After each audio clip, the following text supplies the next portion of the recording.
that I'm saying, what the hell is happening tonight? And then I said, I'm seeing a lot of thousands of my friends tonight. But I want to thank the members of the cabinet in particular. They've been unbelievable. We have a great cabinet. You see the results. Let me also give a big round of applause and welcome to our new White House interns. This is the very first day of their job. Julian Nicholas, where's Julian? Where are you, Julian? Are you out there someplace? I think so. Where is Julian? Where? Oh, look at him. Oh, is that? Wow. Good. You ever hear of the great Jack Nicholas? This is his grandson, right? I immediately said get him on board because he's got great genes. You can't get better than that. And you know, especially so your grandmother, okay? Barbara, who's fantastic. So good luck. You're going to do very well. Thank you, Julian. Very good. Say hello. I wish I could play golf like Jack Nicklaus. It just didn't work out that way. But 6 months ago, we had a nation that was as cold as ice. It was cold. The whole world was laughing at us. And they're not laughing anymore, that I can tell you now, because of the people here tonight. We have the hottest, most talked about country anywhere in the world. That's right. Don't Trump. I went to the Middle East, we went to Qatar, Saudi Arabia, we went to UAE, we went to 3 stops, we brought back $5.1 trillion. Think of that. 5.1, they ordered massive amounts of military equipment, regular equipment, 200 Boeing aircraft, and we got one for free for the nation. We've been hearing that. The United States Air Force got one for free. And saying, I'd like one because we need it as Air Force One until the other ones are done. And they said, we would be pleased to give you. So they gave us a Boeing 747 for the United States Air Force. And it's just incredible. The press picked it up and they said, he got a plane. I didn't get a plane, they got a plane. But that's the way it is. You get to know as you deal with the fake news, and then eventually you'll get to love them. Me. Actually, I doubt. But I want to just tell you some of the numbers that just came out. Rasmussen, a majority of Americans now believe our country is on the right track for the first time in 28 years. First time in 28 years. That's something. And think of the achievement. And we did that in 4 months. You know, we haven't been here long, 4 months. And we're going to do a lot better than that, but who would think that for 28 years they were on the wrong track? Because I know one thing, that 4 years ago, during our term, we were on the right track. We were doing a great job. And we had one of the most successful, that was one of the most successful terms ever. Then we had a little problem where they rigged an election, and then we came back. And this is bigger, better, stronger than ever before. This one is far bigger than it would have been. This is really something what's happened. We've created over 500,000 new jobs in a short period of time, secured nearly $15 trillion, new investments that are going into our country. And if you notice, the inflation report came out this morning. We're at about 2% inflation. Can you believe it? And very importantly, because the people were devastated, the last administration, in my opinion, the most unsuccessful administration maybe in the history of our country. Grocery prices went through the roof. All grocery prices now are down. You remember they were talking about eggs. My first week in office, the press was screaming about eggs. Eggs have gone up 287%. I said, I'm sorry, I just got here. And the eggs went up. Now the eggs are down at the same price they were. We got them all the way down. And we had, 3 weeks ago for Easter, we had an egg hunt, an egg roll they called it. And they said, sir, could you order, a couple of months ago, could you order plastic eggs? I said, we're not ordering plastic eggs. And by the time we had the event, eggs were all the way down. But think of it, grocery prices are down, gasoline prices are down, and we're down just in time. $1, we had two receipts, $1.98 a gallon, just in time for Memorial Day weekend. How about that? Good time. You know, this all endures to you because you're all with us. This is a family. This is really a family. So what I do good, you do good. When we do good, we do good together. That's the way I want it. Incomes are soaring, and in April, we achieved the largest drop in consumer prices, the largest increase in consumer confidence, both of them, in many, many years. In one case, we've never had such a drop. It's never been like this. We've never had this kind of success. I just hope it keeps going. You know, you do need a little luck too. You know that. And sometimes you need a little prayer. Maybe all the time. We need a little bit of a prayer. We're going to keep it going.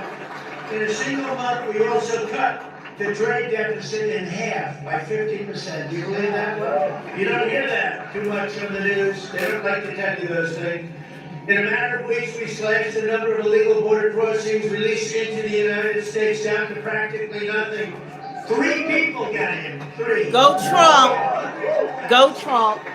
That's right. 3 people equates to 99.999%. How's that? Good? I couldn't reach 100%.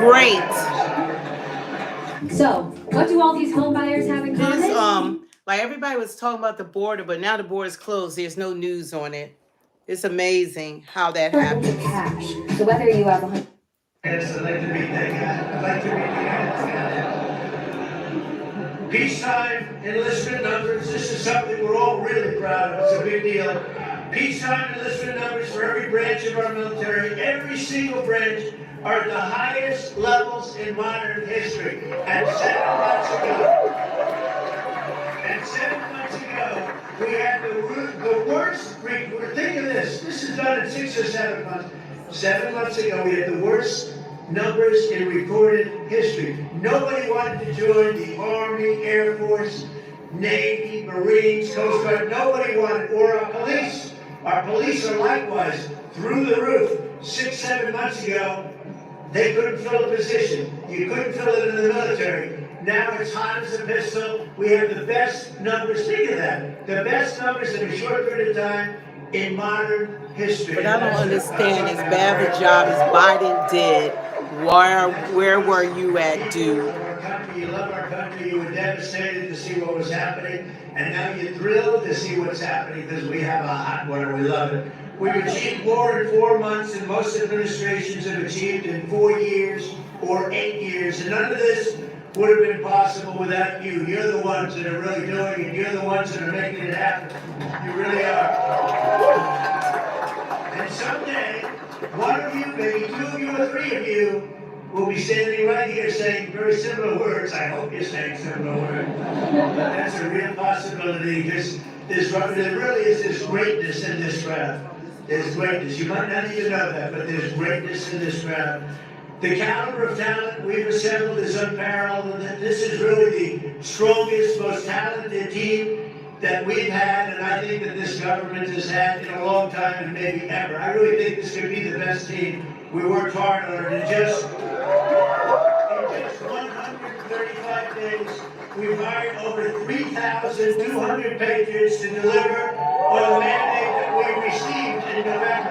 November 5th, we want to go down as one of the most important days in the history of our country. That's Election Day. We're going to make it the most important day. And as of tonight, we filled 91% of our political appointments, and I will tell you, we have a waiting list likewise. We have a big waiting list of people that want to come over, work here with you, work in the White House.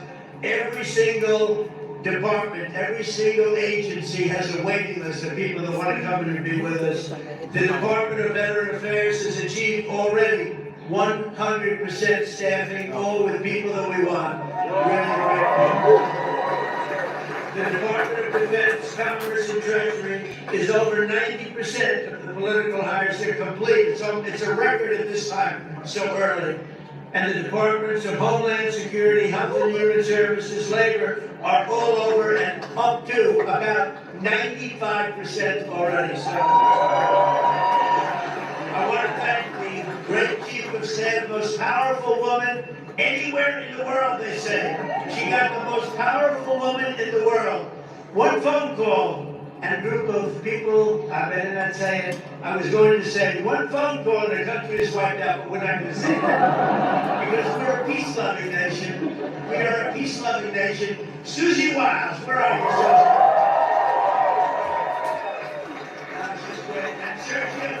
for the great job that you did. I appreciate it, Souree Moore.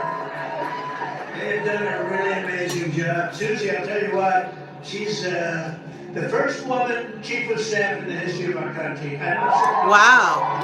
Awesome. And I watch those men, and she watches over them, and if they get a little bit out of line, they may be big shots, defense, they may be in commerce, they may be the biggest. They're scared of her. They don't want her coming after them. But no, she's been incredible. First woman chief of staff in the history of our country. Isn't that great? I'm surprised to hear that. That's the way it is. But most importantly, let me thank all of the appointees for your tireless efforts to deliver our promises and to put very simple words towards America first. It's all America first. Put that in the chat. America first in the chat. America first. It's not going to take too long. Very special thanks as well America to your first in the spouses chat. and children, families, and loved ones for the support that you've given us. And we're saving our country. This would have been a country, we were a country in shambles, and now we're a country that is just in love with itself, in love with its people, and everybody's talking about it. And it's such an honor to be involved with you. And without you, it wouldn't be happening, because together we've begun the golden age of America. This is now the golden age of America. It's a beautiful country. And we're going to make our nation safer and stronger and prouder, richer, freer, and greater than ever before. And I can give you my word, I'm going to work so hard. We're going to work harder than any president's ever worked. We have to, because we got off to a little rough start. They gave us a very bad hand. And we've taken that bad hand and we've turned it into the best hand you can get, and you're the reasons why. And I want to thank you. We love you all. Thank you very much, everybody. Have a good time. God bless America.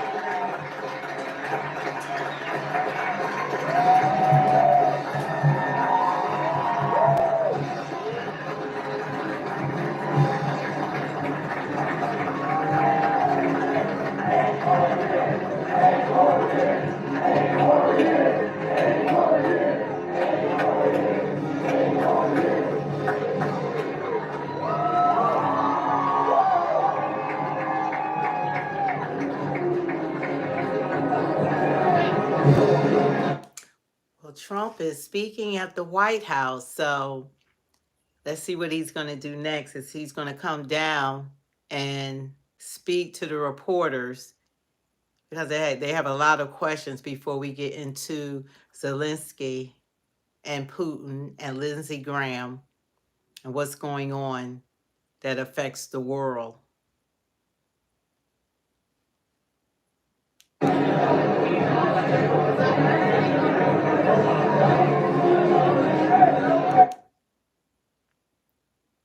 Okay, so I imagine the president is going to come down and he's going to talk to the people as well.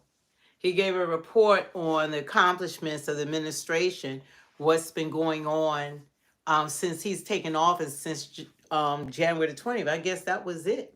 That's all that they were doing. But anyway, hi everyone, and welcome to Speak the Truth 2.0. We will go back and see if they're going to do anything else in regards to Trump having anything else to say to the people. But we want to jump into what's going on right now as far as the strikes that Zelenskyy made inside of Russia. I believe that they said it was like 25 miles into Russia. And you see the poll, so let's see where the poll is at. Is Zelenskyy or Putin going to lead us into World War III? So people said 71% Zelenskyy, Putin, and 20% or 29, whatever percent so far, Zelenskyy. I believe it's going to be the opposite of what's going on. I believe that we have a lot of politicians that are, not looking out for our welfare, but everyone has like their own. The game at Putin. Everyone has their The game at Putin's been. Everyone has their own agenda. You got Lindsey Graham has spent $500,000 on taxpayer dollars flying over to Ukraine while his district, where he's supposed to represent, that he's not even there taking care of the people here in the United States of America. It just, behooves me that these people and these congressmen and women are so eager to do anything overseas. But what about us? What about American citizens? What about America first? This is what I don't understand. If you want to help the world, that's fine. That's who we've been. But Bank of America is closed. We no longer have the resources to even fund endless war for Ukraine.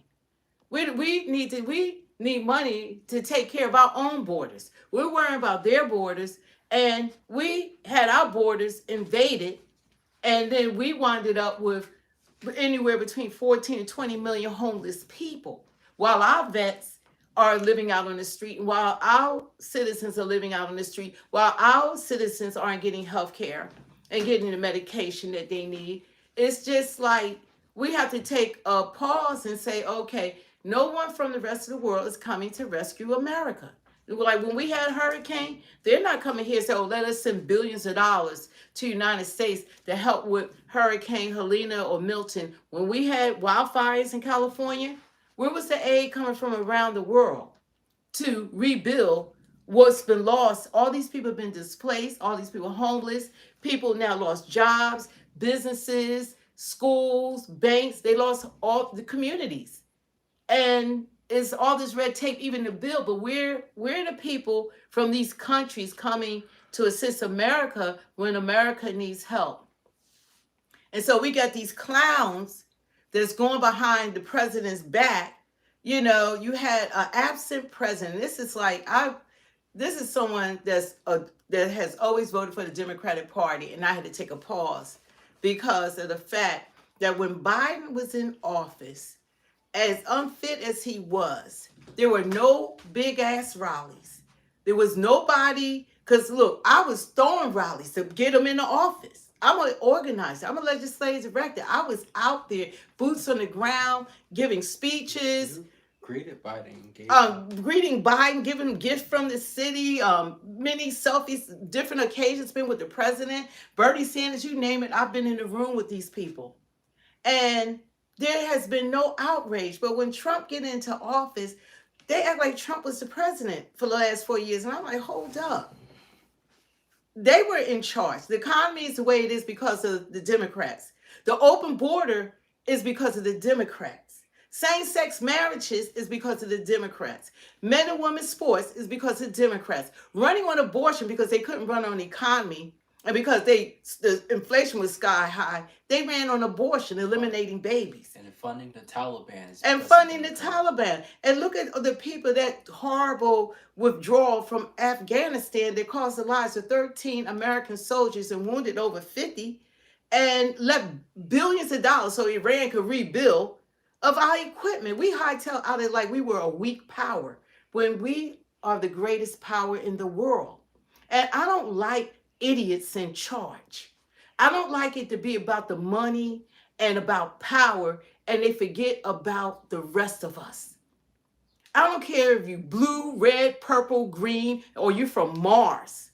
What these people do affect all of us.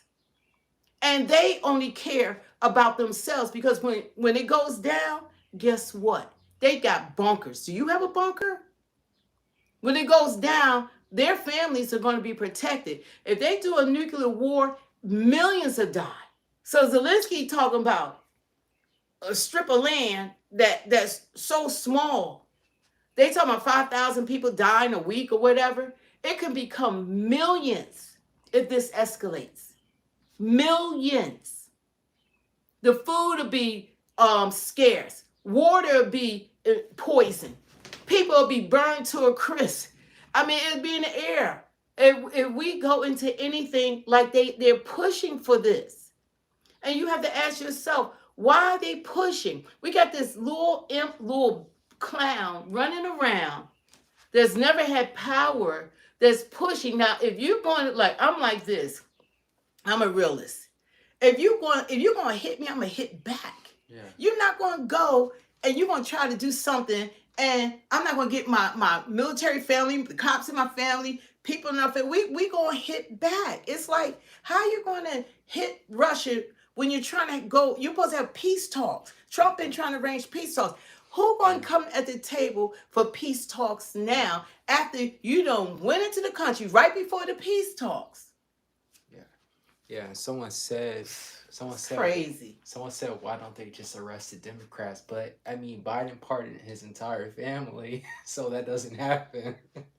And nobody questions him Yeah. pardoning. He had pardoned his entire family. Where's the news at? Why aren't they investigating? Why would a president has to pardon his entire family and his son for 10 years for prior criminal acts? It goes like right over everyone's head.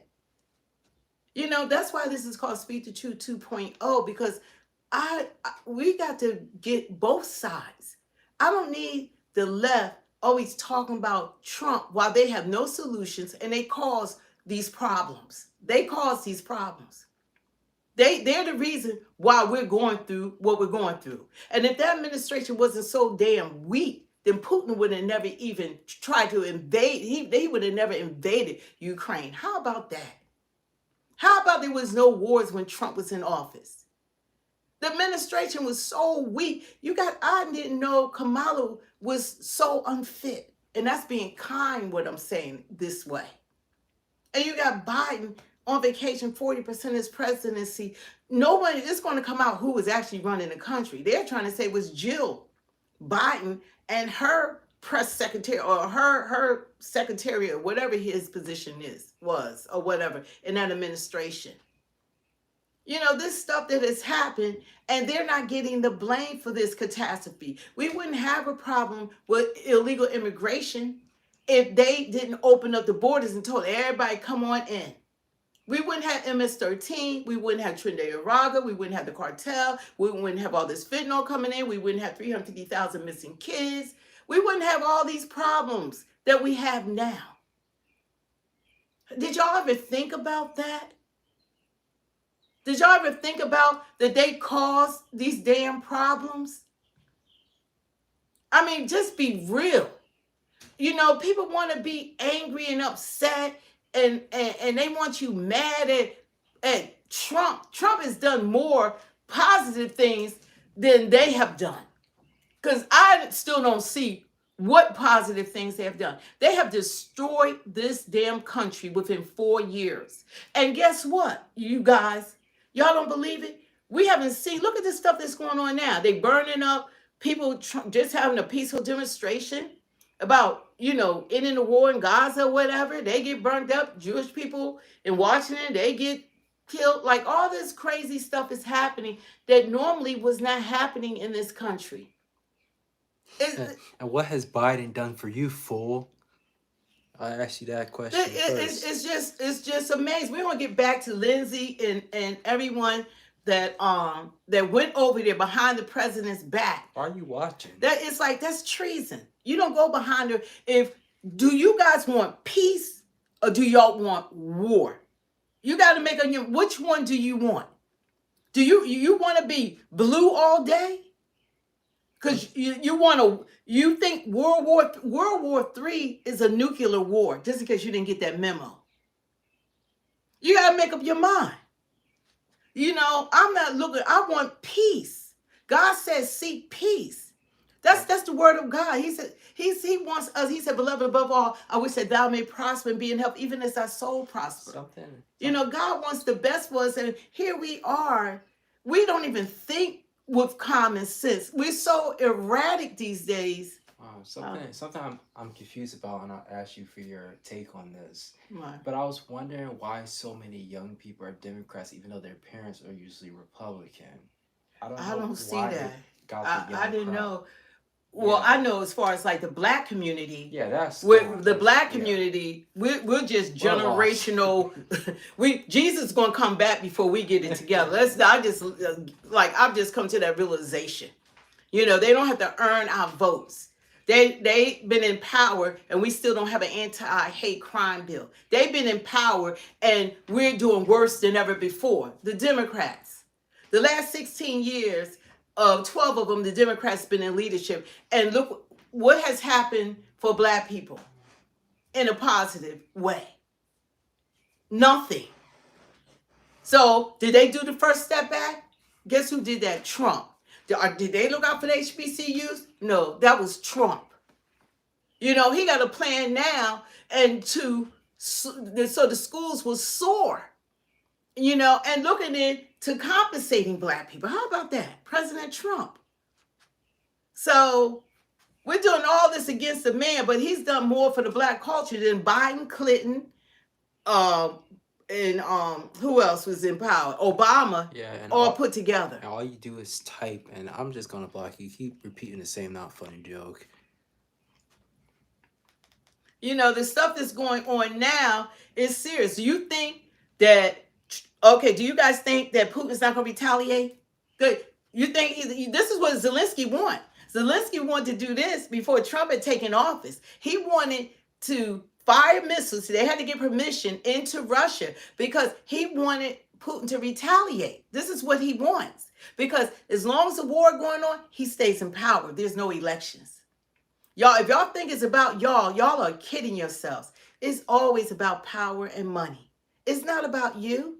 It's not about the Ukrainian people. It's not about anyone. But guess what? I'm glad Trump is in office because I don't want, let them fight it out then. And anybody want to go over to Ukraine and y'all want to follow Zelenskyy and y'all for him, then go over there. Go over there. Go over there. Because the people over there, if they could talk, because, you know, he shut them down like they talking about how Putin is, they want it to end. They don't want the war. But he got everybody, this clown got everybody, he's a little freaking devil. That dude is a devil. And he wants World War III. And Trump told him that's what he wanted. Dude, I was the Republican first, but good jokes. You know, it's like, these people don't understand that this is dangerous. What he's doing, just like what Trump said, this is so dangerous having this dude. You don't have the cards right now. With us, you start having cards. Right now, you don't. You're playing cards. You're playing cards. You're gambling with the lives of millions of people. Millions. You're gambling with World War III. Tell them. You're gambling with That's World what's War going III. on. And what you're doing is very disrespectful to the country, this country. That's back to you. Far more than a lot of people said they should. Not in a good position. You don't have the cards right now. With us, you start having cards. But right now, you don't. Let them fight their own war. Stop You're gambling with the lives of millions of people. You're gambling with World War III. You're gambling with World War III.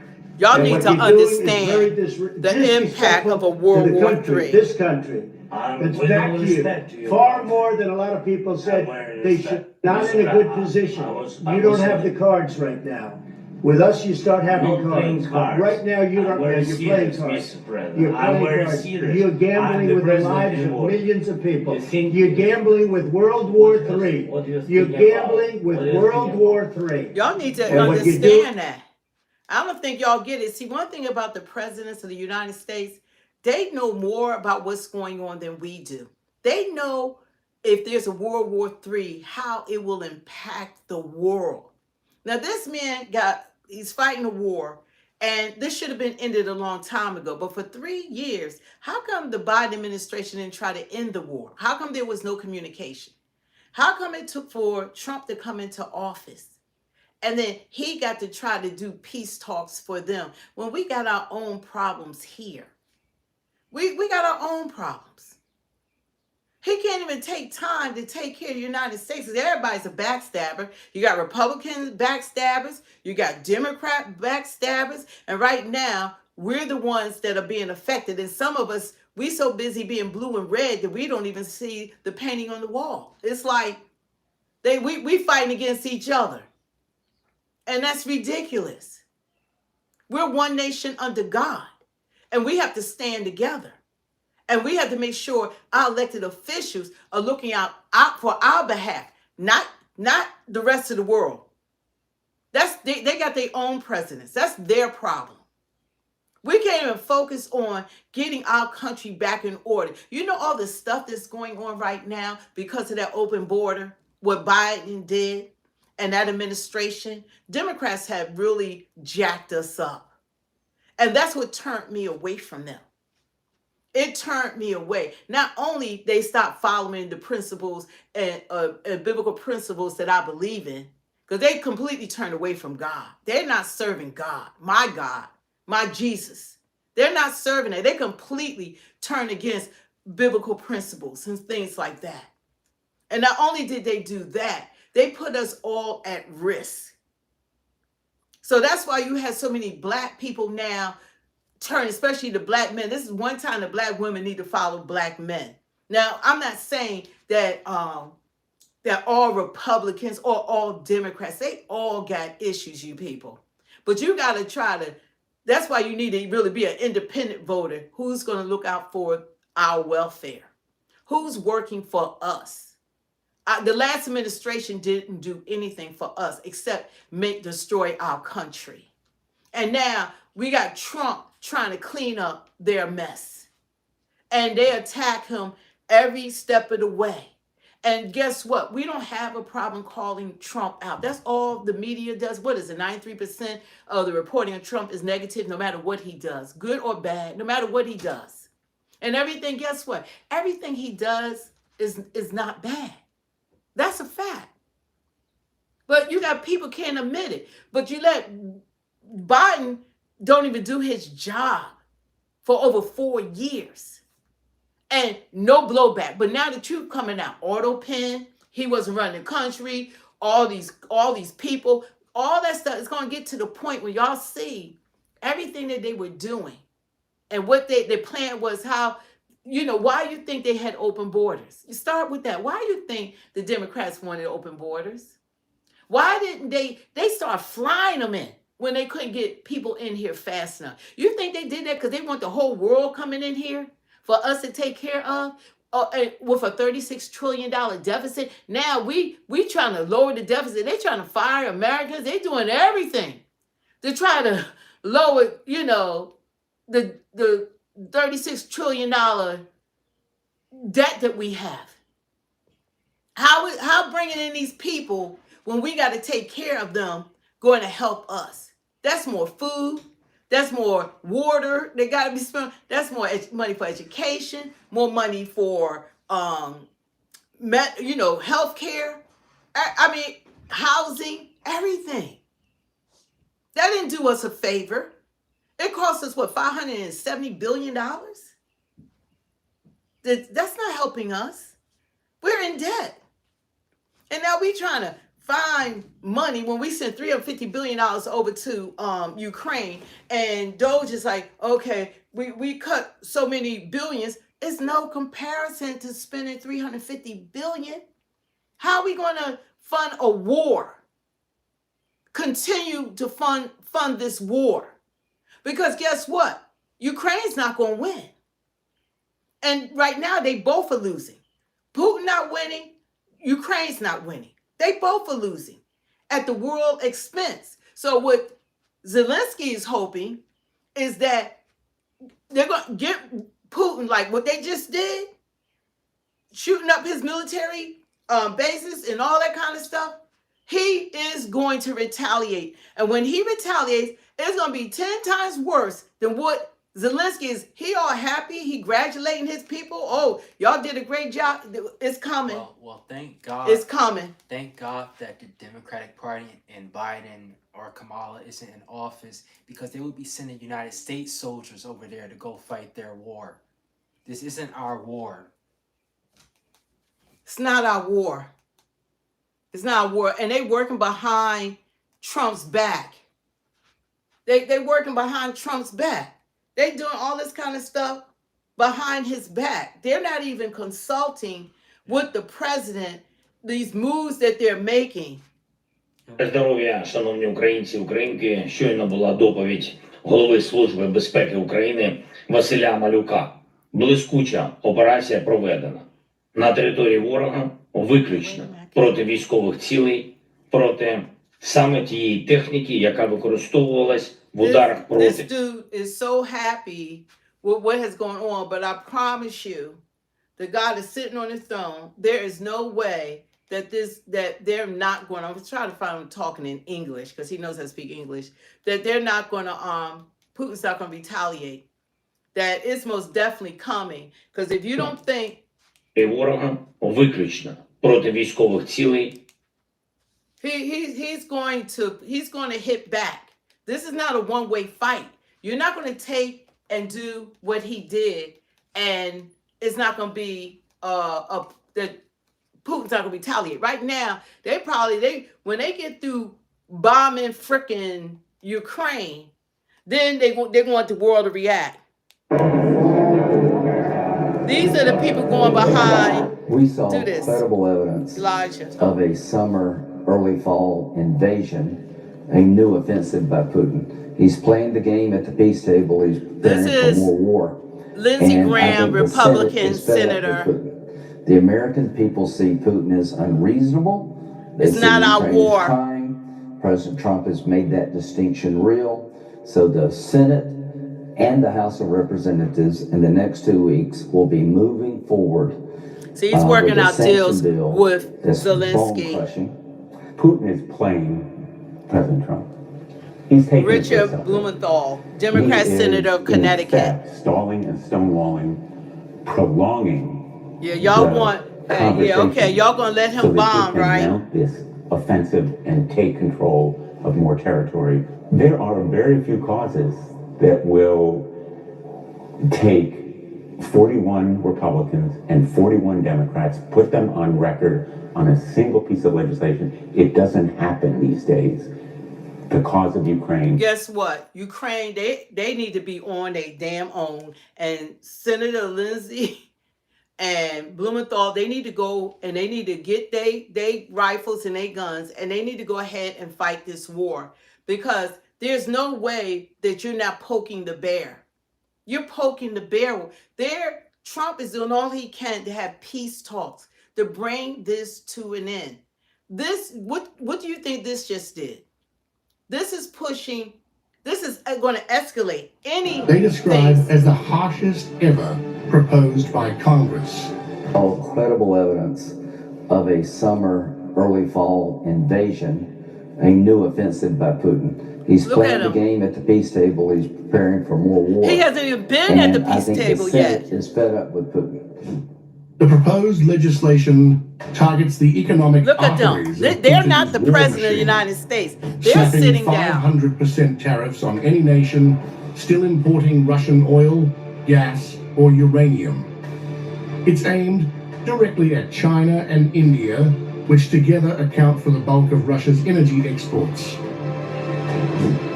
With the G7 summit just weeks away, the senators say Look the at him. moment to act is now. So To present Blumenthal and Lindsey, they're acting like they are running the United States and they're making decisions for all of us.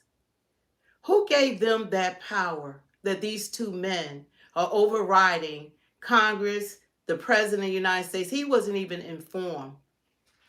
You know, it's like, when did they become the people that's supposed to be speaking for us? They're not speaking for me. They're not speaking for us. If President Trump is not at the table, there is no ending this. There's no ending this. These people do not want to end a war. They want the war to continue. That's what's going on. Sorry about you guys. They want it to continue. That's what's going on here. They want it to continue. They're not trying to end the war. I want them at the table. But there's no way that they're going to do all that they did and Putin is not going to hit back. And then what's going to happen after that? What's going to happen after that?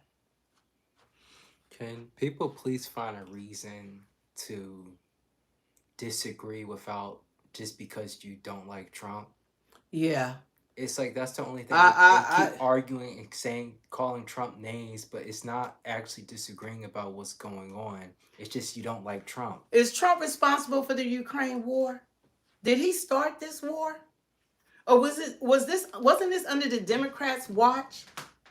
What did they do to prevent this war from beginning in the first place? It's like you people need to think or use their minds. What did they do to prevent the war from starting in the first place? What did the Democrats do? They knew things were escalating because Biden, y'all saw Biden. Did y'all see Biden? Did y'all see Biden? The fake president that we had. They ran over him. He couldn't find himself out of a freaking room. We saw that. And it's sad to see him in that state, that they allowed this man to run around like that, knowing that he was unfit. That's why they took advantage, because we didn't have a leader. We had weakness. That was the best time to go into Ukraine, was when the Democrats were in office. And now they got the audacity, Lindsey Graham and Blumenthal, they have the audacity, they have the audacity to be sitting over there, sitting with Zelenskyy, this little freaking actor, when they should have prevented the war from happening in the first damn place. They're following Van Hollen's lead. Where were they before this got started?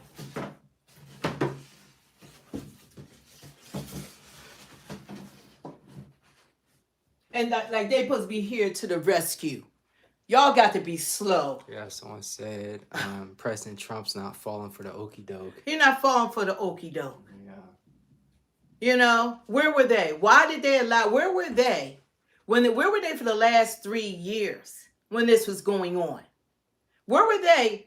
Why weren't they sitting at the table trying to end the war then? See, y'all, it's like, don't just be a Democrat and upset because the media told you to be mad at a man that's trying to focus on the United States of America. And y'all should be having freaking rallies against the freaking Democratic Party, because they full of... You know what? They full of you know what.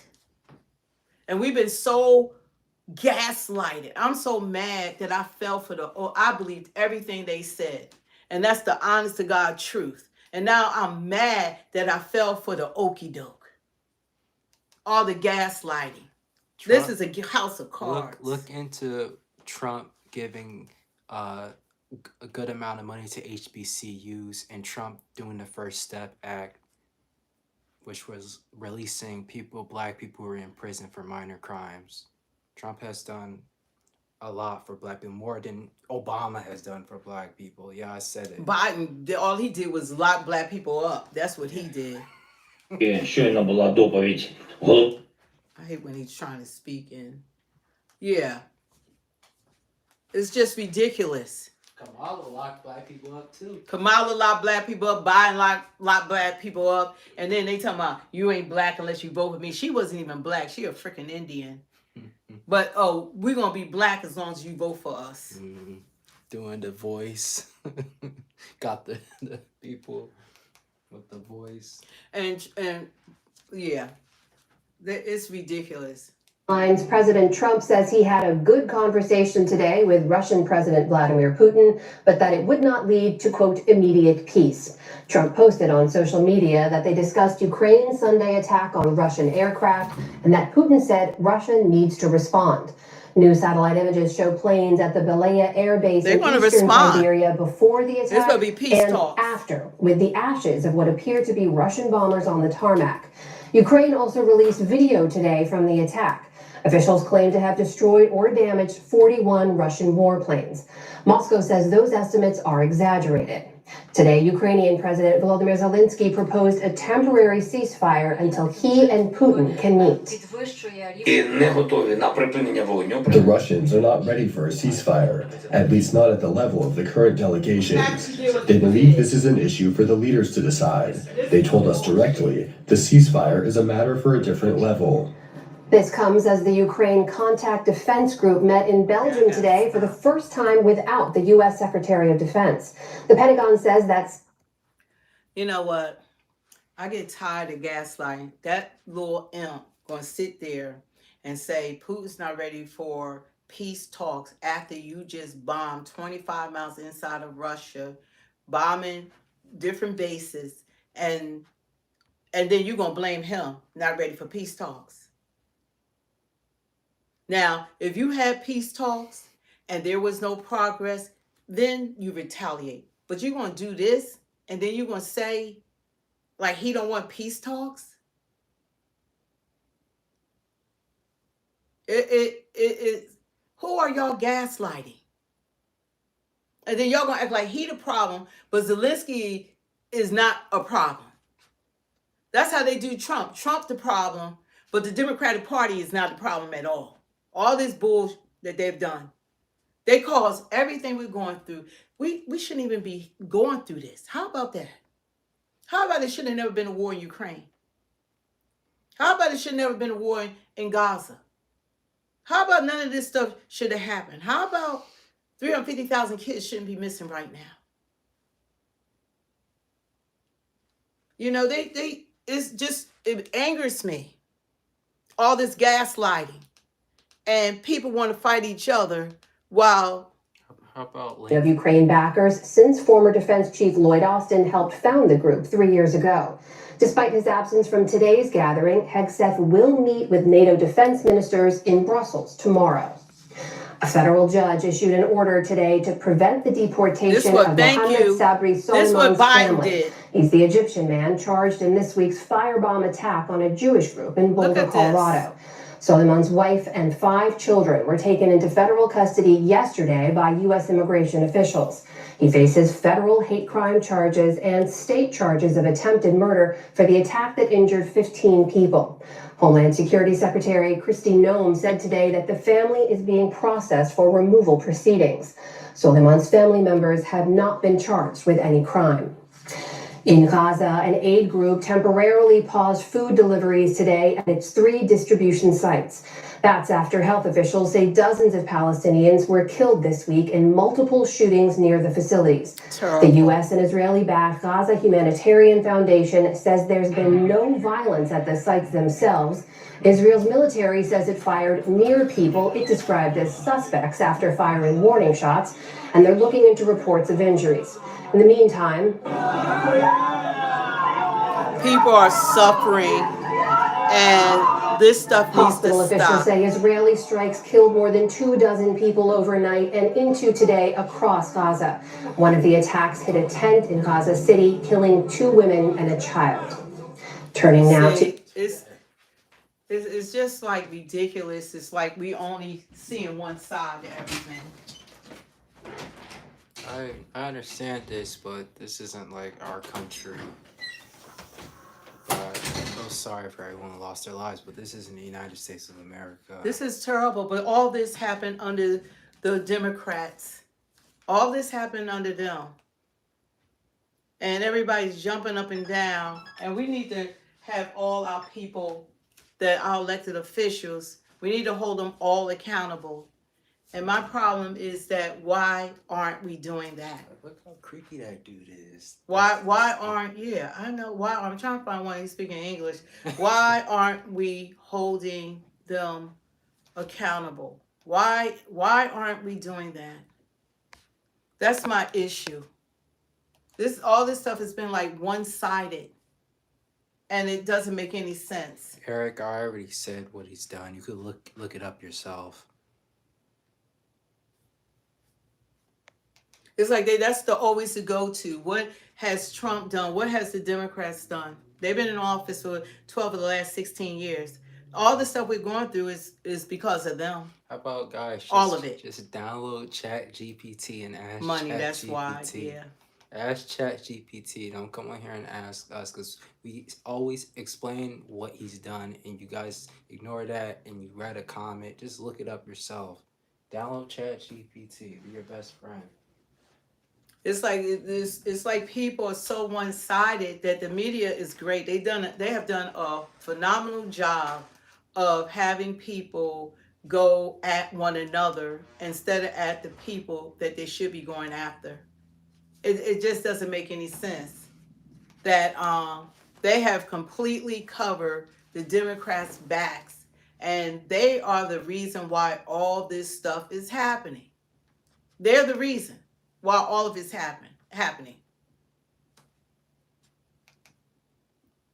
You know, that's what they're doing. And at the end of the day, it's not going to end well. Y'all can see that, right? End of the day, these people and these decisions that they're making, it's not going to end well. Right here in Washington, and everywhere around the world, as the escalatory ladder continues to be climbed by Ukraine. We put this VO up here. They said that in early 2025, New York City reported a significant increase in arrests involving migrants, particularly in Midtown Manhattan, where illegal immigrants accounted for 75% of arrests. Now, New York City, 75% have been illegal immigrants being arrested. If that doesn't tell you that this is a problem and the Democrats have nearly destroyed this country, I don't know what will. They know it, but they're so brainwashed about that. Trump has lowered the cost of the economy is better, gas is down, eggs are down, everything that he's been doing. The border is closed. The border is closed.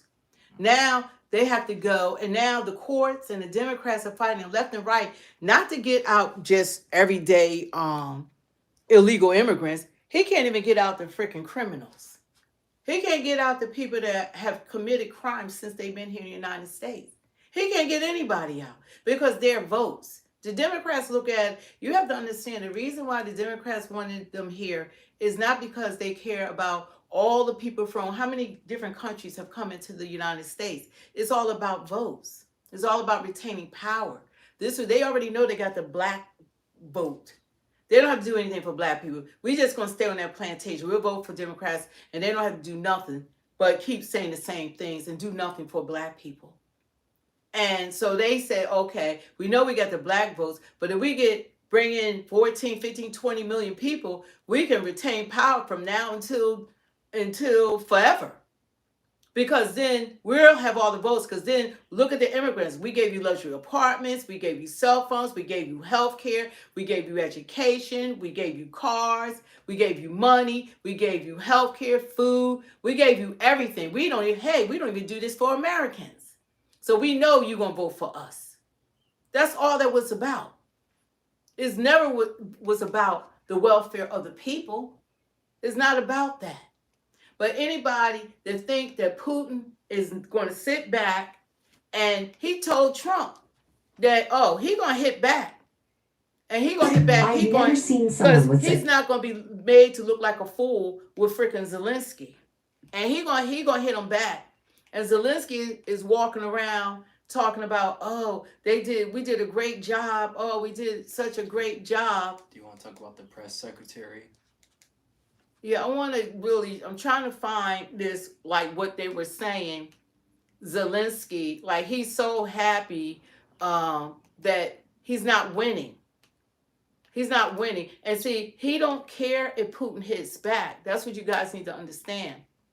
He doesn't care. He wants World War III. I think that's the part people are not getting. He wants World War III. Zelenskyy wants everyone fighting. He wants the United States to fight his war. So instead of 5,000 people dying, what we want, 1 million people a month? Is that what we shooting for? 1 million people? Because that's what right now it's a small war in comparison to a World War III. And I'm with Trump on this. If you don't agree with anything else, you should want peace. You should want peace. You got to be crazy if you don't want peace. Because no one is winning this. Yeah, and people aren't realizing that Zelensky's a big-time actor. Yeah. That he's playing a role right now. He always dresses like a bum in bummy clothing. And I looked it up. His net worth is $30 million. He's fooling all of you delusional people who still believe this guy's act he's putting on. He's not poor. He's not everything he appears to be, he is fooling you. And I'm glad Trump sees through that, and Yeah. J.D. Vance sees through that. He didn't even come show respect when he was at the White House to them. No, He's none not at a all. good person. And I've Yeah. seen Putin show Trump respect. I seen him going to Saudi Arabia and they treated our president like royalty. I mean, he doesn't get that respect from the Yeah. Democrats here. It's just amazing, but the rest of the world sees him differently. But he's trying to protect us. And that's what a president should do. He should protect the people of his country. And right now, we are so focused on everyone else that he can't even focus on what's going on here. And he's trying to do a whole lot within 4 years. And he's done more in the last 4 months than any president that's been in office for the last 12 years have done, any Democrats have done. But they have hurt us. That last administration, they hurt us. They hurt us. They hurt us. And we shouldn't be going through this. Let's just start with that. There should be no war in Ukraine. And prior to that, them escalate, how come they did nothing to stop it? Why did they sit on their behinds, on their hands the last 3 years? And there was no even communication. We just gave $350 billion. No peace talks, no communication, no one talking. Nope, they just start talking when Trump got elected. And then Zelensky's doing what he's doing, and they did this. You got Lindsey Graham and Blumenthal over in Ukraine. They spent Lindsey Graham spent $500,000 of taxpayer dollars flying back and forth to Ukraine. He doesn't work for Ukraine. He's supposed to be over here working for the American people. He spent almost $500,000 on his personal expenses going over to Ukraine. Why is that man over there? Why is he over there? Spending our money when he's supposed to be taking care of the people in that put him in office. I hope he gets voted out. He needs to lose his Senate. Every politician that's not doing anything for American people need to be voted out of office. And part of this is America's fault, because they said that America, as of June 2025, so this month currently, they said the United States have given $182.8 billion in emergency funding to support Ukraine, and $130 billion in military assistance. So some of this is, well, not Trump's fault, but the previous administration's fault. And you could tell people that have some pushback aren't Americans. Yeah. They're because we got people from other countries and from around the world that's on here, and even migrants on here. And for them, because if you don't want what's best for America, you're not American. Because everybody have like you got your own problems in your house. Everybody got their own problems. We got our own problems in our own house. That's the United States of America that they cause.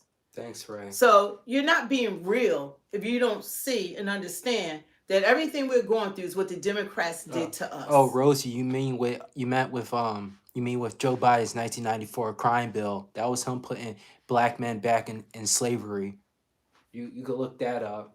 They did, and the people that say like they have something to say, I guess they want World War III. That's what you want, right? Because if somebody don't de-escalate it, that's where we're heading to. You know that, right? You understand that, right? So you could say all that dumb crap you want to. I wish they could put all y'all on the freaking planet by your damn selves. And y'all can have the Democrats. Y'all can have all this.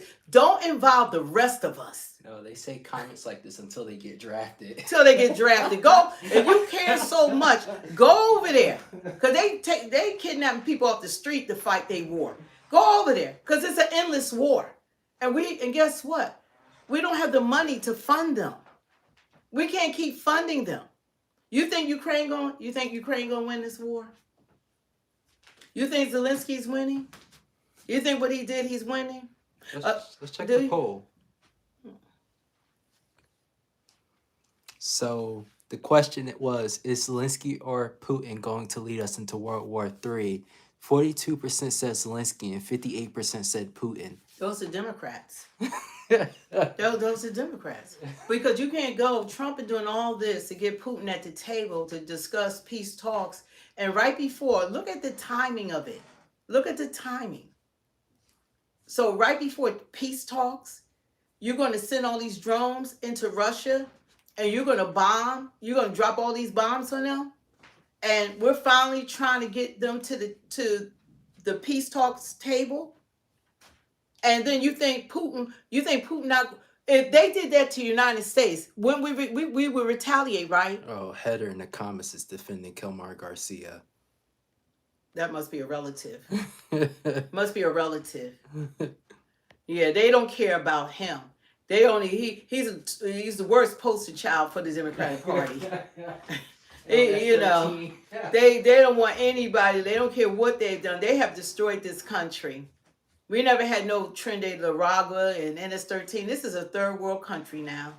That's what it is. She said that Kilmar was here legally. Yeah, well, that's already been proven that he wasn't here legally. He even said he's an illegal immigrant. Okay? He's an illegal, and we're not going to get into that because everybody already know that. Everybody already know that. So we don't have to go down that road again. That's just wasted energy right now. But we're going to put Trump on. He was just live. In great numbers. I didn't know what they were saying. They said, I'll see you tonight. I'll see you tonight. And I've been so busy between Iran, Russia, China, and every other tell them Trump. That I'm saying, what the hell is happening tonight? And I said, I'm seeing a lot of thousands of my friends tonight. But I want to thank the members of the cabinet in particular. They've been unbelievable. We have a great cabinet. You see the results. Let me also give a big round of applause and welcome to our new White House interns. This is the very first day of that job. Julian Nicholas, where's Julian? Where are you, Julian? Are you out there someplace? I think so. Where is Julian? Where? Look at him. Oh, is that? Wow. Good. You ever hear the great Jack Nicholas? This is his grandson, right? I immediately said get him on board because he's got great genes. You can't get better than that. And you know, especially so your grandmother, okay? Barbara, who's fantastic. So good luck. You're going to do very well. Thank you, Julian. Very good. Say hello. I wish I could play golf like Jack Nicklaus. It just didn't work out that way. But 6 months ago, we had a nation that was as cold as ice. It was cold. The whole world was laughing at us. And they're not laughing anymore, that I can tell you now, because of the people here tonight. We have the hottest, most talked about country anywhere in the world. I went to the Middle East, we went to Qatar, Saudi Arabia, we went to UAE, we went to 3 stops, we brought back $5.1 trillion. Think of that. 5.1, they ordered massive amounts of military equipment, regular equipment, 200 Boeing aircraft, and we got one for free for the nation. You've been hearing that. The United States Air Force got one for free. And saying, I'd like one because we need it as Air Force One until the other ones are done. And they said, we would be pleased to give you. So they gave us a Boeing 747 for the United States Air Force. And it's just incredible. The press picked it up and they said, he got a plane. He got a plane. They got a plane. But that's the way it is. You're going to get to know as you deal with the fake news, and then eventually you'll get to love them. Me. Actually, I am. But I want to just tell you some of the numbers that just came out. Rasmussen, a majority of Americans now believe our country is on the right track for the first time in 28 years. First time in 28 years. That's something. And think of the achievement. We did that in 4 months. You know, we haven't been here long, 4 months, and we're going to do a lot better than that. But who would think that for 28 years they thought we were on the wrong track? Because I know one thing, that 4 years ago, during our term, we were on the right track. We were doing a great job. And we had one of the most successful, that was one of the most successful terms ever. Then we had a little problem with the rigged election, and then we came back. And this is bigger, better, stronger than ever before. This one is far bigger than it would have been. This is really something what's happened. We've created over 500,000 new jobs in a short period of time, secured nearly $15 trillion, new investments. Heather, I have to reply to Heather really fast. I just want to say, like, you can't bring Jesus Christ into this when you're for someone who was part of MS-13, and it seems like you're for the party that's for the things God calls an abomination in Leviticus 18:22 of the Bible. You can't claim to be a Christian and Jesus this, but you're for the opposite of Jesus. Just had to say that. Back to the video. Are going into our country, and if you notice, the inflation report came out this morning. We're about 2% inflation. Can you believe it? And very importantly, because the people were devastated, the last administration, in my opinion, the most unsuccessful administration maybe in the history of our country. You all. Yeah, I gotta go back to that. The commercial came up. But yeah, I'm kinda getting a little worried about it went off. Yeah, but kind of getting a little worried about Zelenskyy and Putin too. I'm gonna hold Putin responsible also, but I feel like Zelensky's a bigger threat than Vladimir Putin. But I'm getting kind of worried about Zelenskyy because now it's like he's trying to agitate Putin at this point. It's like he's trying to mess with him and get him to react, and that can create a war. Like, just to be honest, that can create a war. And we don't want World War III. That's the last thing we want. Here you go. Yeah, I agree. I don't see how anyone in their right mind will want this to escalate. It doesn't make any sense for anyone to want this to go any further than it already has. And I don't think this is something to play with at all. And the people that are making decisions are not looking out for our welfare. They don't care about you, who you are. They couldn't care less. But we'll fight among each other while they're making these decisions. They describe as the. You know, the things that's going on. Lindsey Graham, I don't know why he's over there and why has he spent $500,000 going back and forth. He wasn't elected by the citizens of Ukraine. He was elected by the citizens of the United States of America. So it doesn't make sense to me that this guy is spending so much time over there and he's not looking out for the welfare of the people in South Carolina. He's a South Carolina senator. Why have he been back and forth to Ukraine? Like he's not ambassador or whatever. He's a senator of South Carolina. And he's over there fighting for them. But where was he with our open borders and our inflation and the economy and our job market and healthcare and vets on the street and homeless Americans? Where are they for these people? And now Chris says Zelenskyy went to the last negotiation. Putin was a no-show, and so was Trump. Nobody cares. Zelenskyy is in the little boy's table. He's not a big dog. Zelenskyy prior to becoming president, he was a clown, literally by profession. He was an actor. Putin respect, and then there's videos with Zelenskyy dancing with high heels on. Putin is not going to respect a man wearing dresses and dancing in high heels. Putin is a man's man. He's not going to meet with this puppet. He's not going to meet with him. He's the little guy. He's the little guy. You're talking about leaders like Russia, China, United States. He's not even part of NATO.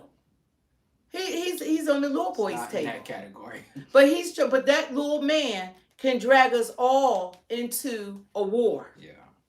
That's how dangerous he is. He's dangerous because he's saying fire, pants on fire, and he'll have the whole world fighting this war. That's how dangerous he is. That's what he can do. That's what he can do. He can drag us all into it. You know, and he's celebrating. He's celebrating right now, and he's like all happy, and he's congratulating them. And guess what? That's not going to end well. It's not going to end well, because what happens when Putin hits back? What happens then? When it's Putin's turn, and then they're going to say Putin don't want peace. You know, why is a South Carolina congressman spent $500,000 going back and forth over to Ukraine? Been playing is about to change. He's going to be hit and hit hard by Look the at United him. States. These You're people not will not give talking up. for These us. sick, twisted people will not give up, trying to push us into a nuclear war with Russia. There you It's go. almost like they live in a bubble completely devoid of any kind of reason or logic. Like if you and I were talking to them, we would be shocked and appalled at how they think and act.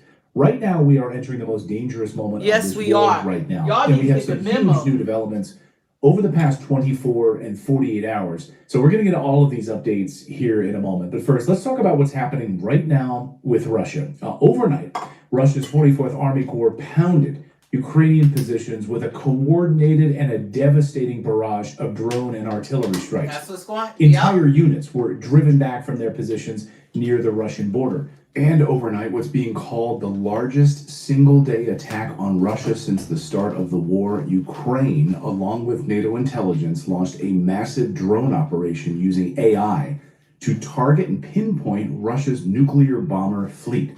Yes, a direct hit on Russia's nuclear fleet. And reports suggest Putin has launched a nuclear doomsday bomber. I mean, are these people insane? They're attacking the largest nuclear power in the world, and yes, NATO did all the coordination and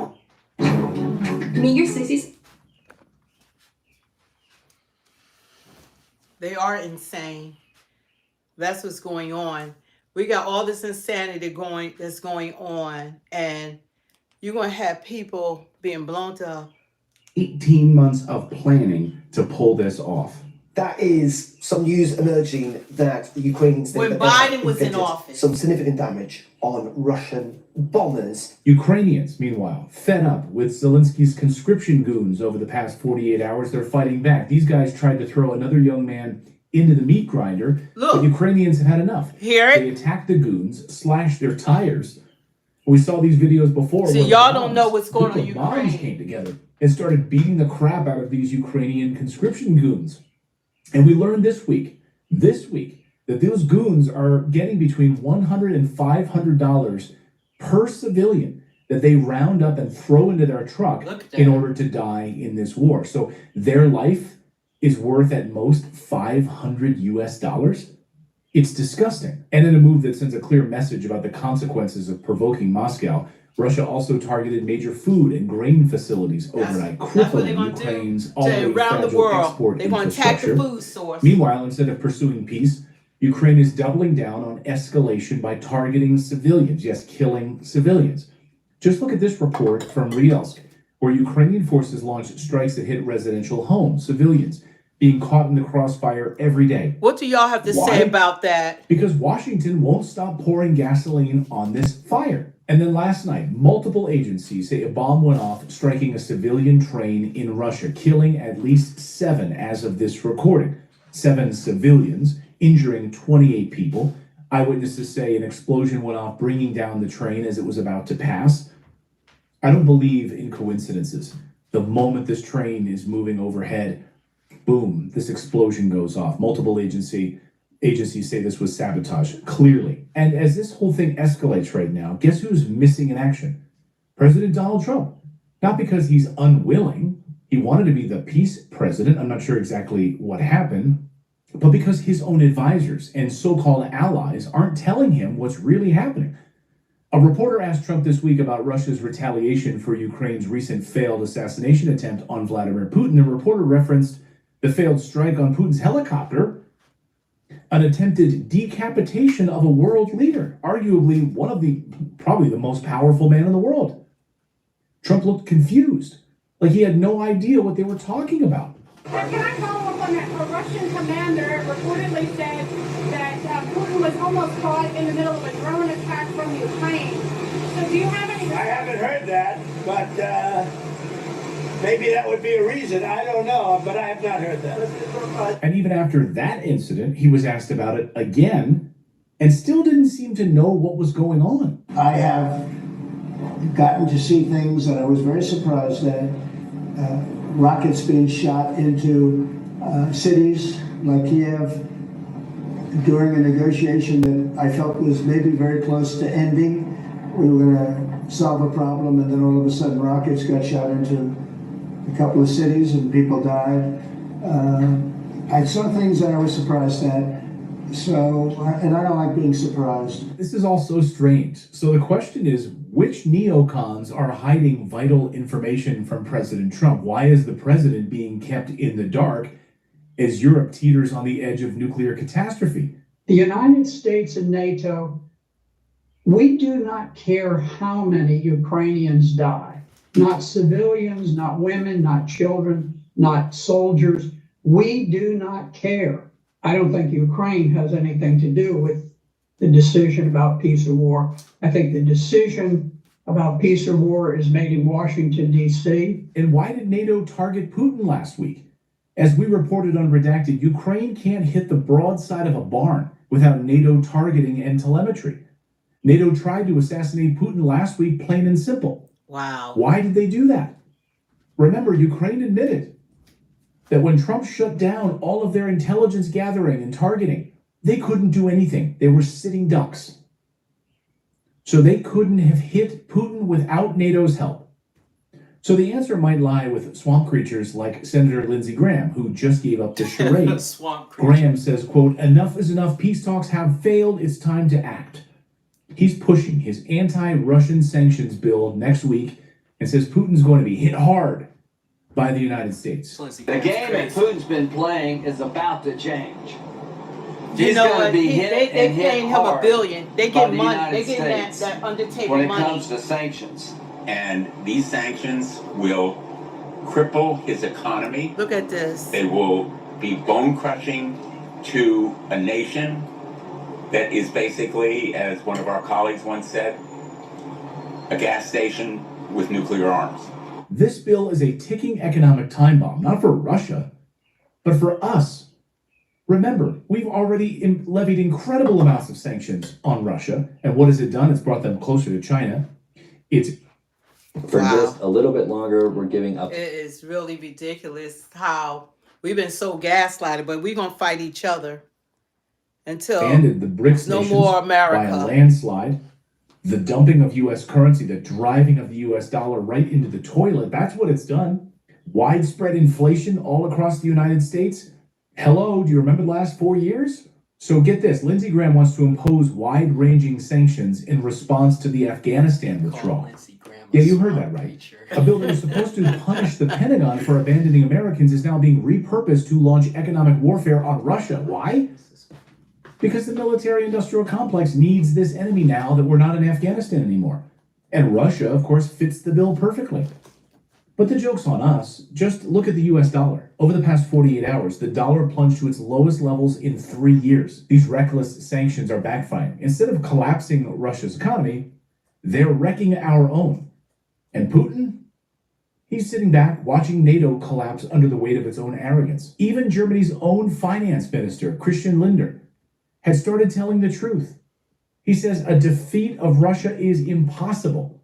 Let that sink in. A top NATO official from one of NATO's most powerful economies just admitted that this war is unwinnable. That's right. And yet we're still shipping weapons, draining our economy, letting neocons like Lindsey Graham, Victoria Nuland still call the shots. They're running the show. And they want war. And they will do everything they can to prevent President Trump from pushing for peace. These are the same people who launched a coup in Ukraine in 2014, who spent years lying to the American people about Russia, who censored dissent during COVID. And now they're dragging us into the most dangerous conflict of our lifetime. Heck, China on Friday called it out, saying the United States is solely responsible for the war in Ukraine. Here's China. The United States bears a major responsibility for the outbreak of the war and the continuation of the war. And where's NATO in all of this? Of course, egging it on, attacking Putin's helicopter trip last week, trying to assassinate him. Where's the EU? Talking about troop deployments. Britain, they're sending long-range missiles right now. The West is running out of a runway right now. And we're being lied to by a media that treats war like it's a Marvel movie. It's so fun. Millions of people die. It's fun for their ratings. So here's the truth. This isn't about stopping Russia. This is about laundering money. Yes. It's about hiding corruption. That's it. And controlling power. That's what And they're people don't willing to get. burn the world down in order to keep their grip on it. Lindsey Graham makes a shit ton of money from defense contractors. Trump better get his act together real fast. Vladimir Putin. Fire these Chad. neocons running his administration. That's my point. So that's the news update. Now I want to tell you about today's sponsor for this news update, and it has to do with this insane, really sort of... You know what? Like everything that's going on is just terrible. How we're being gaslighted as Americans, like we don't see what's going on. Yeah, and Heather, Joe Biden's whole job was being president, but he was too busy sleeping and taking off. $34 an ounce. That's a 12. At 6 p.m., right? What? He would go. Oh, go 4 sleep. o'clock. Yeah. His day ended at 4. But as you know what, it's amazing that we are being pushed into this war, and you have people that this war is not winnable. So you need to have peace. There needs to be peace talks, but you can't go in NATO, or if they were involved, like he said, because Zelenskyy doesn't have the money or the power or the knowledge to have done what they did. And so you're going to escalate. What happens when China gets involved? It's 1 billion of them. They have more people than anybody else in the world. So we're just, that's Russia allies is China, North Korea.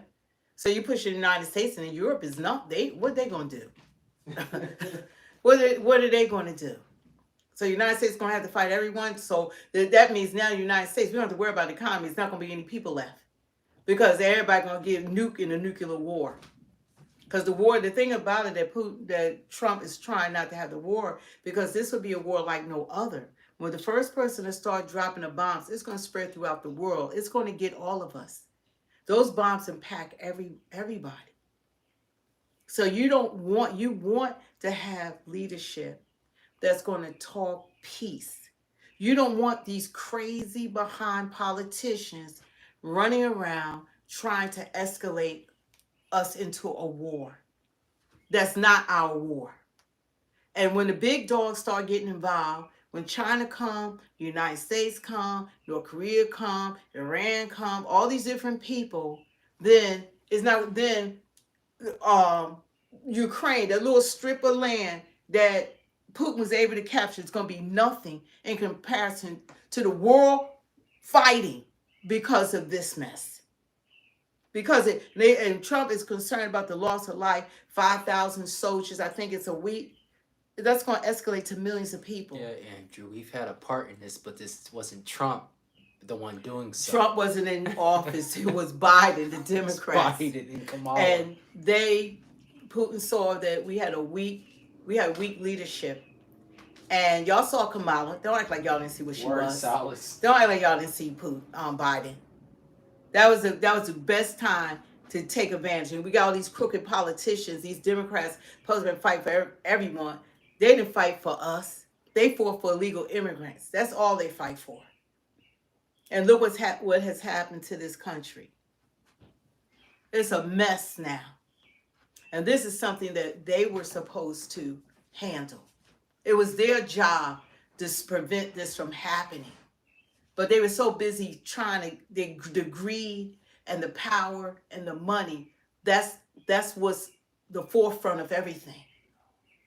It shouldn't be a war in Ukraine. And now all this Trump supposed to come in and, he says it's supposed to end in one day. You can't end in one day when everybody going behind his back. You got Lindsey Graham and working with Zelenskyy. Zelenskyy, he campaigned for Kamala. He's the opposition to Trump, the Democrats. They talk to him behind the scenes. They're working against United States citizens. Lindsey Graham and Blumenthal, all these different politics, they're working against us. They're not working for us. Why are you in Ukraine? That's not working for us. We got problems here. Look at the news, what's going on here now because of the Democrats. Yeah, Christopher, and how can you give the Taliban all of our weapons and resources? And oh yeah, by the way, we give them $40 million cash payment a week. That's what Biden arranged in 2021. So far, I think we gave them $6.1 billion to the Taliban. Why were they making a $40 million per week cash payment to a terrorist group? I keep seeing people in the It's chat. ridiculous. People in the chat keep talking about Trump playing golf, saying that's all he's doing is playing golf. They know that they know the devil is a liar. No, this man works tirelessly. I couldn't do it. It's like he works 7 days a week, 24 hours a day. He's at every meeting, everything. And he needs some time to ease his mind too. There's no time off for him. But y'all ain't had no problem with Biden on vacation for most of his presidency. And his auto pen. Y'all ain't had no problem with him parting his family. Y'all ain't had no problem with them preventing a war from happening in the first place. And guess what? They wanted the war because war is money in war. Oh, we got Vladimir Putin in the chat. You know, everyone should want peace because what's going to happen? What do you think Putin? Okay, in the chat, what do you think Putin's going to do now? Now they said, now they must go for peace talks, but then Zelenskyy did all this attacking Russia. So what do you think Putin's going to do? What is he going to do now that he was attacked? One of the greatest powers in the world. That's not Ukraine. That's Russia. I know. What do you think Russia going to do? And also, like how you see in the chat, just like how Trump said that one time, he said no matter what he does, people are still going to be angry and mad at him. Because the media has such great power. Yeah. And they have influenced people that the wolves in sheep clothing keeps talking about him, that you take your eyes off of them. You ever been in a situation, the person is doing the harm and danger, or whatever, and it's them, but they want to say that it's you? That's what's going on. They are the ones that are responsible for these wars, for the inflation, for the economy, for the open border, and illegal immigrants. It was they caused this. And AOC talking about fight an oligarchy, but she flying on a private jet, and her city is broke down and destroyed. Yeah, broke down and destroyed. AOC running around, and the Bronx. They have taken over New York. There is no New York is Gotham City without Batman. That's what New York is. I'm Batman. You know, it's crazy. But I want to hear like sick, twisted people will not give up, trying to push us into a nuclear war with Russia. It's almost like they live in a bubble completely devoid of any kind of reason or logic. Like if you and I were talking to them, we would be shocked and appalled at how they think and act. Right now, we are entering the most dangerous moment of this war right now. And we have some huge new developments over the past 24 and 48 hours. So we're going to get to all of these updates here in a moment. But first, let's talk about what's happening right now with Russia. Overnight, Russia's 44th Army Corps pounded Ukrainian positions with a coordinated and a devastating barrage of drone and artillery strikes. Entire units were driven back from their positions near the Russian border. And overnight, what's being called the largest single-day attack on Russia since the start of the war, Ukraine, along with NATO intelligence, launched a massive drone operation using AI they don't want to hear the truth. To target and pinpoint Russia's nuclear bomber don't want to fleet. hear they don't want to hear. A direct hit on Russia's nuclear fleet. And reports suggest Putin has launched a nuclear doomsday bomber. I mean, are these people insane? They're attacking the largest nuclear power in the world. And yes, NATO did all the coordination and, according to reports, 18 months of planning to pull this off. That is some news emerging that the Ukrainians think that they have inflicted some significant damage on Russian bombers. Ukrainians, meanwhile, fed up with Zelensky's conscription goons over the past 48 hours, they're fighting back. These guys tried to throw another young man into the meat grinder, but Ukrainians have had enough. They attacked the goons, slashed their tires. We saw these videos before where a group of moms came together and started beating the crap out of these Ukrainian conscription goons. This is not no Fox News. This week, that those goons are getting between $100 and if it was, so what? Per civilian that they round up and throw into their truck in order to die in this war. So their life is worth at most $500 US. It's disgusting. And in a move that sends a clear message about the consequences of provoking Moscow, Russia also targeted they watch CNN, CBS, MSNBC. So what if it was, but it's not. Infrastructure. Meanwhile, instead of pursuing peace, Ukraine is doubling down on escalation by targeting civilians, yes, killing civilians. Just look at this report from Ryelsk, where Ukrainian forces launched strikes that hit residential homes, civilians being caught in the crossfire every day. Why? Because Washington won't stop pouring gasoline on this fire. And then last night, multiple agencies say a bomb went off, striking a civilian train in Russia, killing at least 7 as of this recording. 7 civilians, injuring 28 people. Eyewitnesses say an explosion went off, bringing down the train as it was about to pass. I don't believe in coincidences. The moment this train is moving overhead, boom, this explosion goes off. Multiple agencies say this was sabotage, clearly. And as this whole thing escalates right now, guess who's missing in action? President Donald Trump. Not because he's unwilling. He wanted to be the peace president. I'm not sure exactly what happened, but because his own advisors and so-called allies aren't telling him what's really happening. A reporter asked Trump this week about Russia's retaliation for Ukraine's recent failed assassination attempt on Vladimir Putin. The reporter referenced the failed strike on Putin's helicopter, an attempted decapitation of a world leader, arguably probably the most powerful man in the world. Trump looked confused, like he had no idea what they were talking about. Right this second. You say that, Heather, but the #1 news sources are like CNN and MSNBC and CBS. It's not Fox News. Fox News doesn't have the #1 news source. So your point doesn't add up. Caught in the middle of a drone attack from Ukraine.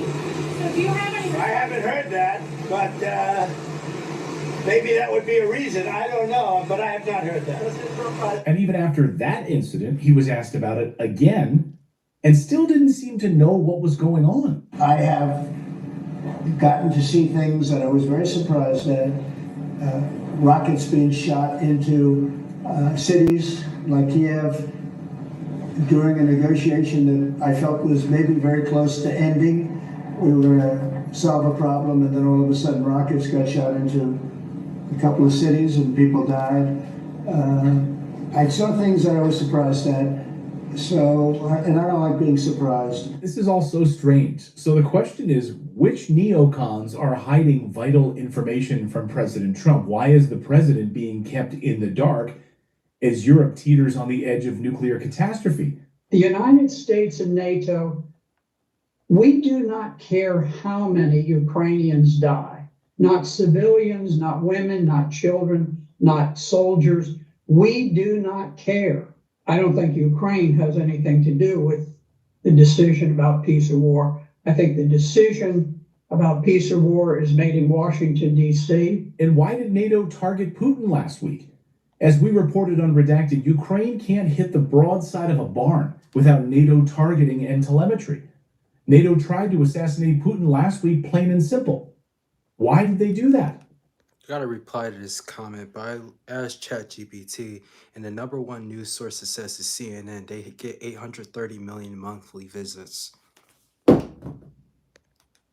Remember, Ukraine admitted that when Trump shut down all of their intelligence gathering and targeting, they couldn't do anything. They were sitting ducks. Fox News is not getting that many So visits, they couldn't have hit Putin without NATO's help. So the answer might lie with swamp creatures like Senator Lindsey Graham, who just gave up the charade. Graham says, quote, "Enough is enough. Peace talks have failed. It's time to act."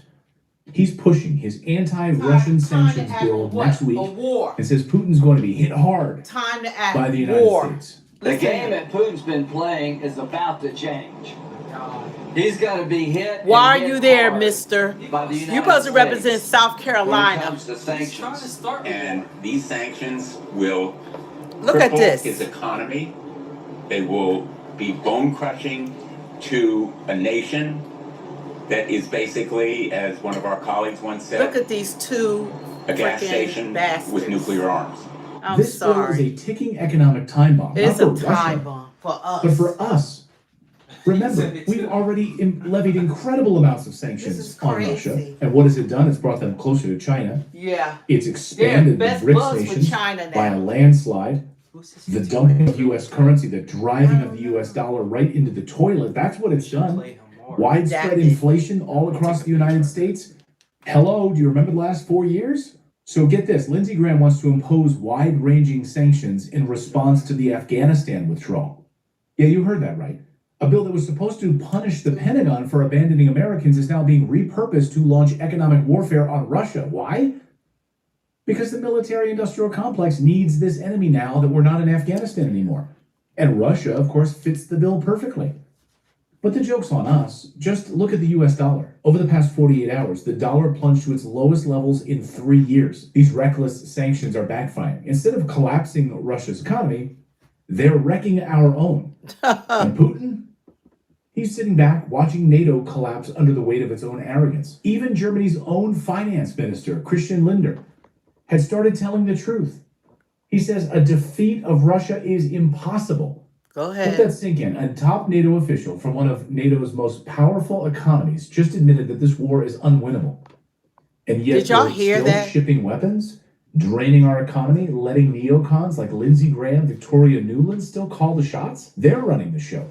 And they want war. And they will do everything they can to prevent President Trump from pushing for peace. These are the same people who launched a coup in Ukraine in 2014, who spent years lying to the American people about Russia, who censored dissent during COVID. And now they're dragging us into the most dangerous conflict of our lifetime. Heck, China on Friday called it out, saying the United States is solely responsible for the war in Ukraine. Here's China. The United States bears a major responsibility for the outbreak of the war and the continuation of the war. And where's Look NATO in all at of this. this? Of course, egging it on, attacking Putin's helicopter trip last week, trying to assassinate him. Where's the EU? Talking about troop deployments. Britain, they're sending long-range missiles right now. The West is running out of a runway right now. And we're being lied to by a media that treats war like it's a Marvel movie. It's so fun. Millions of people die. It's fun for their ratings. So here's the truth. This isn't about stopping Russia. This is about laundering money. It's about hiding corruption Yeah, and controlling power. that's it. And they're willing to burn the world down in order to keep their grip on it. Lindsey Graham makes a shit ton of money from defense contractors. Look at this. Trump better get his act together real fast. Fire these neocons running his administration. Yeah. That's my point. This is I crazy. saw this online. I don't know if you guys can hear. Do y'all, like, I think that he spoke in a clear, concise manner, and he articulated it extremely well. The end game. The end game. And the real thing going on here. Real Well, agenda. what's going on. And while we up here want to say who's Democrat, who's Republican, and all of this, this is the stuff that's going on. This war should have never happened. It should have never started. And why did they sit on it for 3 years and didn't do anything about it? And a lot of these Republicans need to just say that they're Democrats because they're not doing anything of the Republican Party. There's so much corruption. Like Lindsey Graham is doing what Joe Biden was for. Like, Yeah. And he's over there why isn't he being investigated that he spent $500,000, 500,000, or I think up to $600,000 going back and forth to Ukraine on taxpayer dollars. He's supposed to take care of the citizens in South Carolina, which they are suffering. You know, that's a hellhole there. That's what the people that elected him in South Carolina ought to be sick to their stomach that their congressman, instead of fighting for them and getting them their health care and their jobs improvement and fight inflation and do things that's going to support the people there, he's over in Ukraine more concerned about what's happening with them than the people that voted him into office. This is the kind of stuff that these crazy behind politicians been doing, especially even the Democrats. I mean, all they talk about are the legal immigrants, and not one time do they talk about what they're going to do for Americans. The people that voted for them, the people that put them in office, the reason why they're getting a paycheck, they're supposed to serve us. They don't ever talk about us.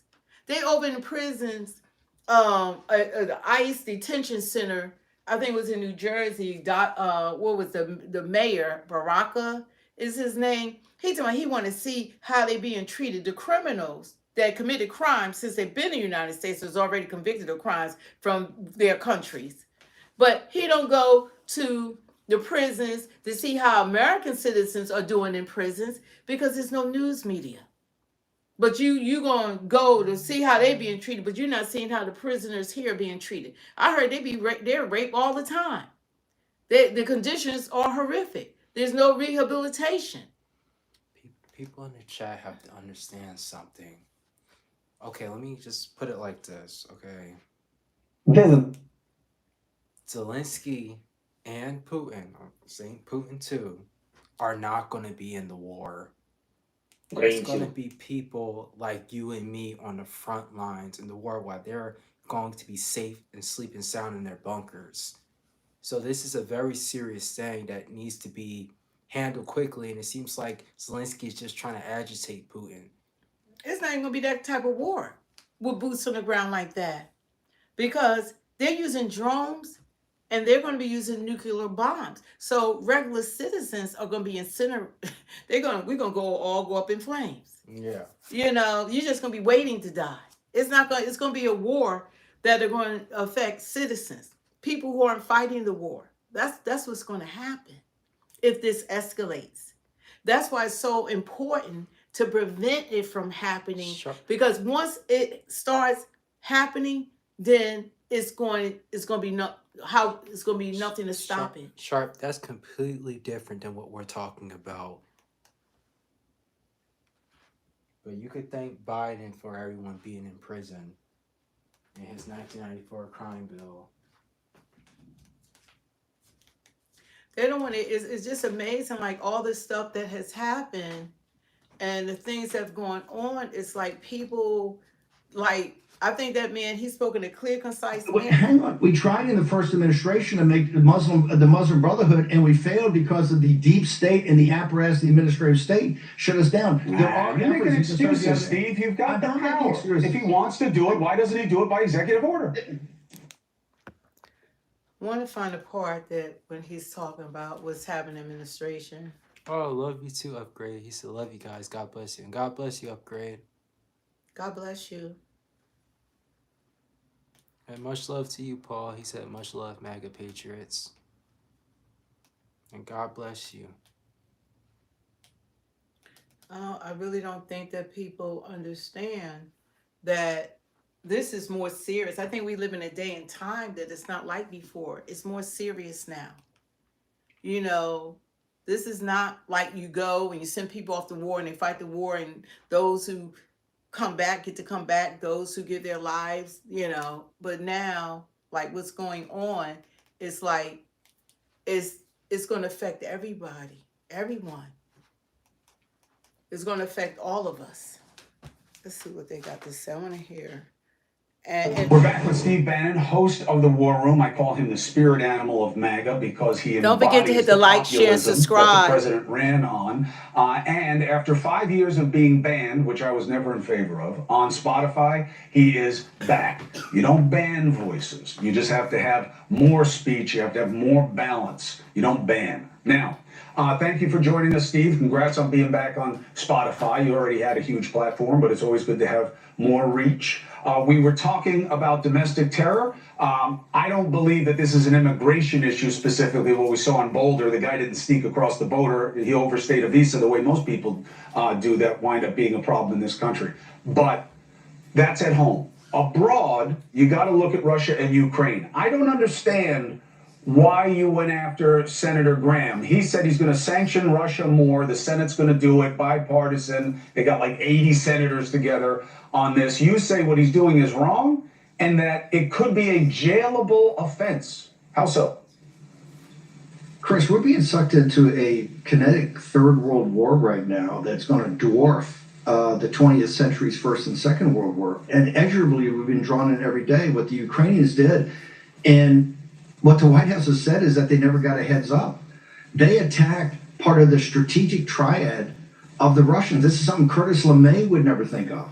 They took out 41 of the 100, took out 40% of the strategic nuclear bombers of Russia. The attack was audacious, it was bold, it was courageous, it's all that. But you can't have a country that we're sponsoring with the types of money that we're giving and cutting an economic deal and now saying we're going to be involved in their development, that they think that they can go in and really attack into Russian territory and drag us into a conflict with Russia that could metastasize.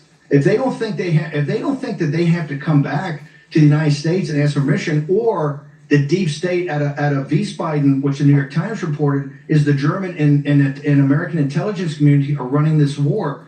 One of two things, we got to get to the bottom of this truth, that we are being sucked into a conflict with the Chinese Communist Party and with Russia that we're not going to be able to turn around. And tonight in Korea, or today in Korea, right now, they're voting, and it looks like we could lose South Korea to a Chinese Communist Party-backed party in Korea. People are not awake of what is happening throughout the world and how we're being sucked in, and supposedly by somebody we support like Zelenskyy, to know that he never gave the White House a heads up. He never asked permission to do this. He would do really a brilliant but a deep strike into a part of their nuclear, essentially taking out our B-52s, which these old Russian planes are. It's outrageous. And Lindsey Graham all weekend's over there stirring the pot. We can't have people over there telling the Ukrainians that we're going to back more. What we're trying to do is calm this down. What President Trump is trying to say is, like, look, let's get to a ceasefire. Let's put our weapons down. Let's talk peace and prosperity. We don't support the economic deal, but President Trump is saying he needs it as a central part of a peace plan. But we can't have Lindsey Graham, and particularly Zelenskyy, leading us into a third world war with a deep strike into Russia. And Putin came back today and said, hey, we're going to get to the bottom of this, and we're going to see who's accountable in Ukraine and beyond. And that was a message to the United States. But Steve, first of all, the president was just calling Putin a madman a couple of days ago, said he doesn't know what's going on with him. He seems crazy.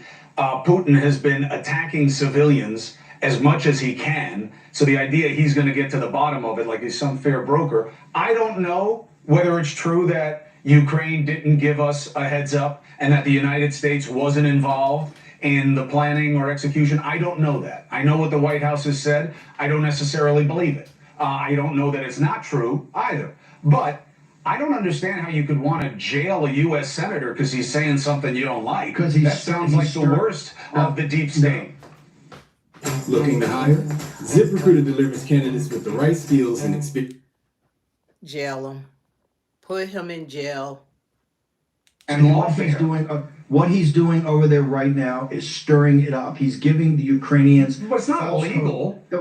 He's giving the Ukrainians false hope. He's giving Ukrainians false hope that we're there to support them on engaging Russia in a kinetic conflict. No, and we're we are going to go not. and fight their President war. Trump So is maybe central he's part wrong. of President Trump. Doing.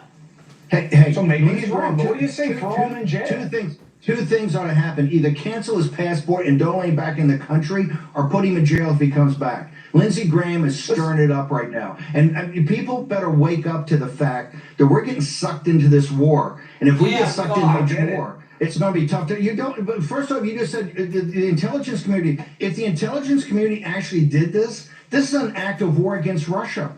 Did the American people vote to go to war with the Russian people? No, this thing didn't. is so serious. But look, No, I'm being serious. Curtis LeMay at the top of the game, and during the worst years in the Soviet Union, during the Cuban Missile Crisis, we never even conceived of going out and taking out 40% of their bombers on runways. The attack was audacious. It was brilliant. But the problem is it gets us involved in a conflict that no one in the United States wants to be part of. And it's going to make it tougher for us to break off. I don't disagree with that. I'm just saying you can't be throwing people in jail because you don't like what they say. That's my only point. I'm not saying that you're wrong about where this might lead and how dangerous it is. And that's why I wanted you on to discuss it. We're watching it very carefully. Coleman, you need to and go we will continue first. to do so. And you are always welcome here to make your case. Steve Bannon, I appreciate you.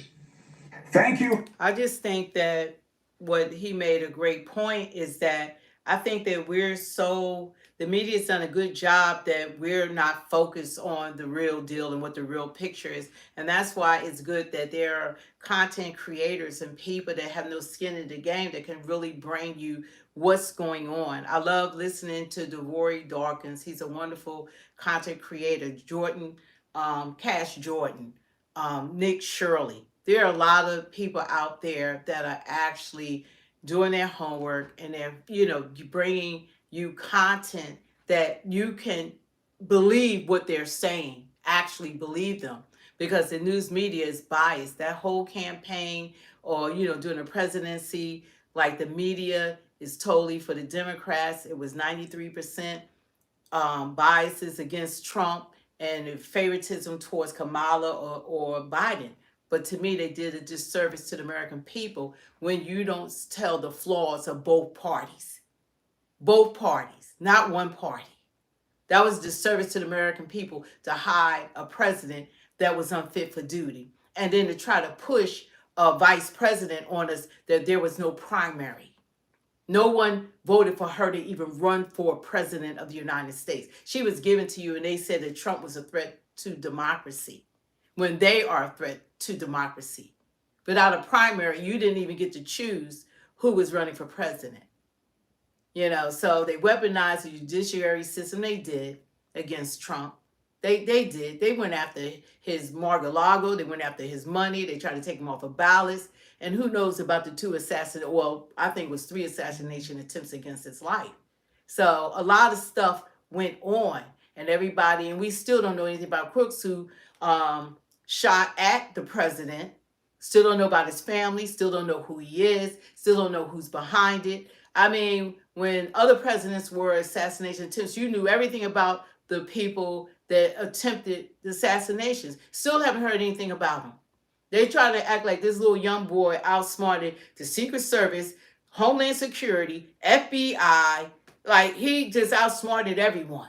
He on the roof, and normal people saying, he's up there, he's up there. Oh, where?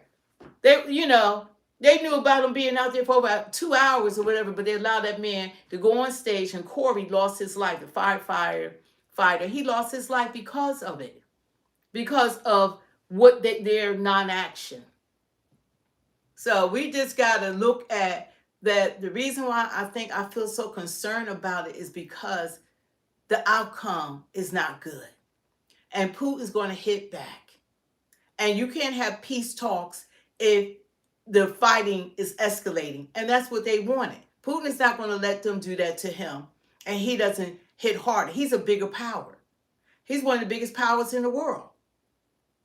He's going to hit back. And Zelenskyy, oh yeah, we got him. Yeah, he's elated. He's elated. He at the table. He got everybody at the table. Let's just have a big World War III. Jesus will be back. Y'all not gonna beat Jesus because he's gonna rapture us up first.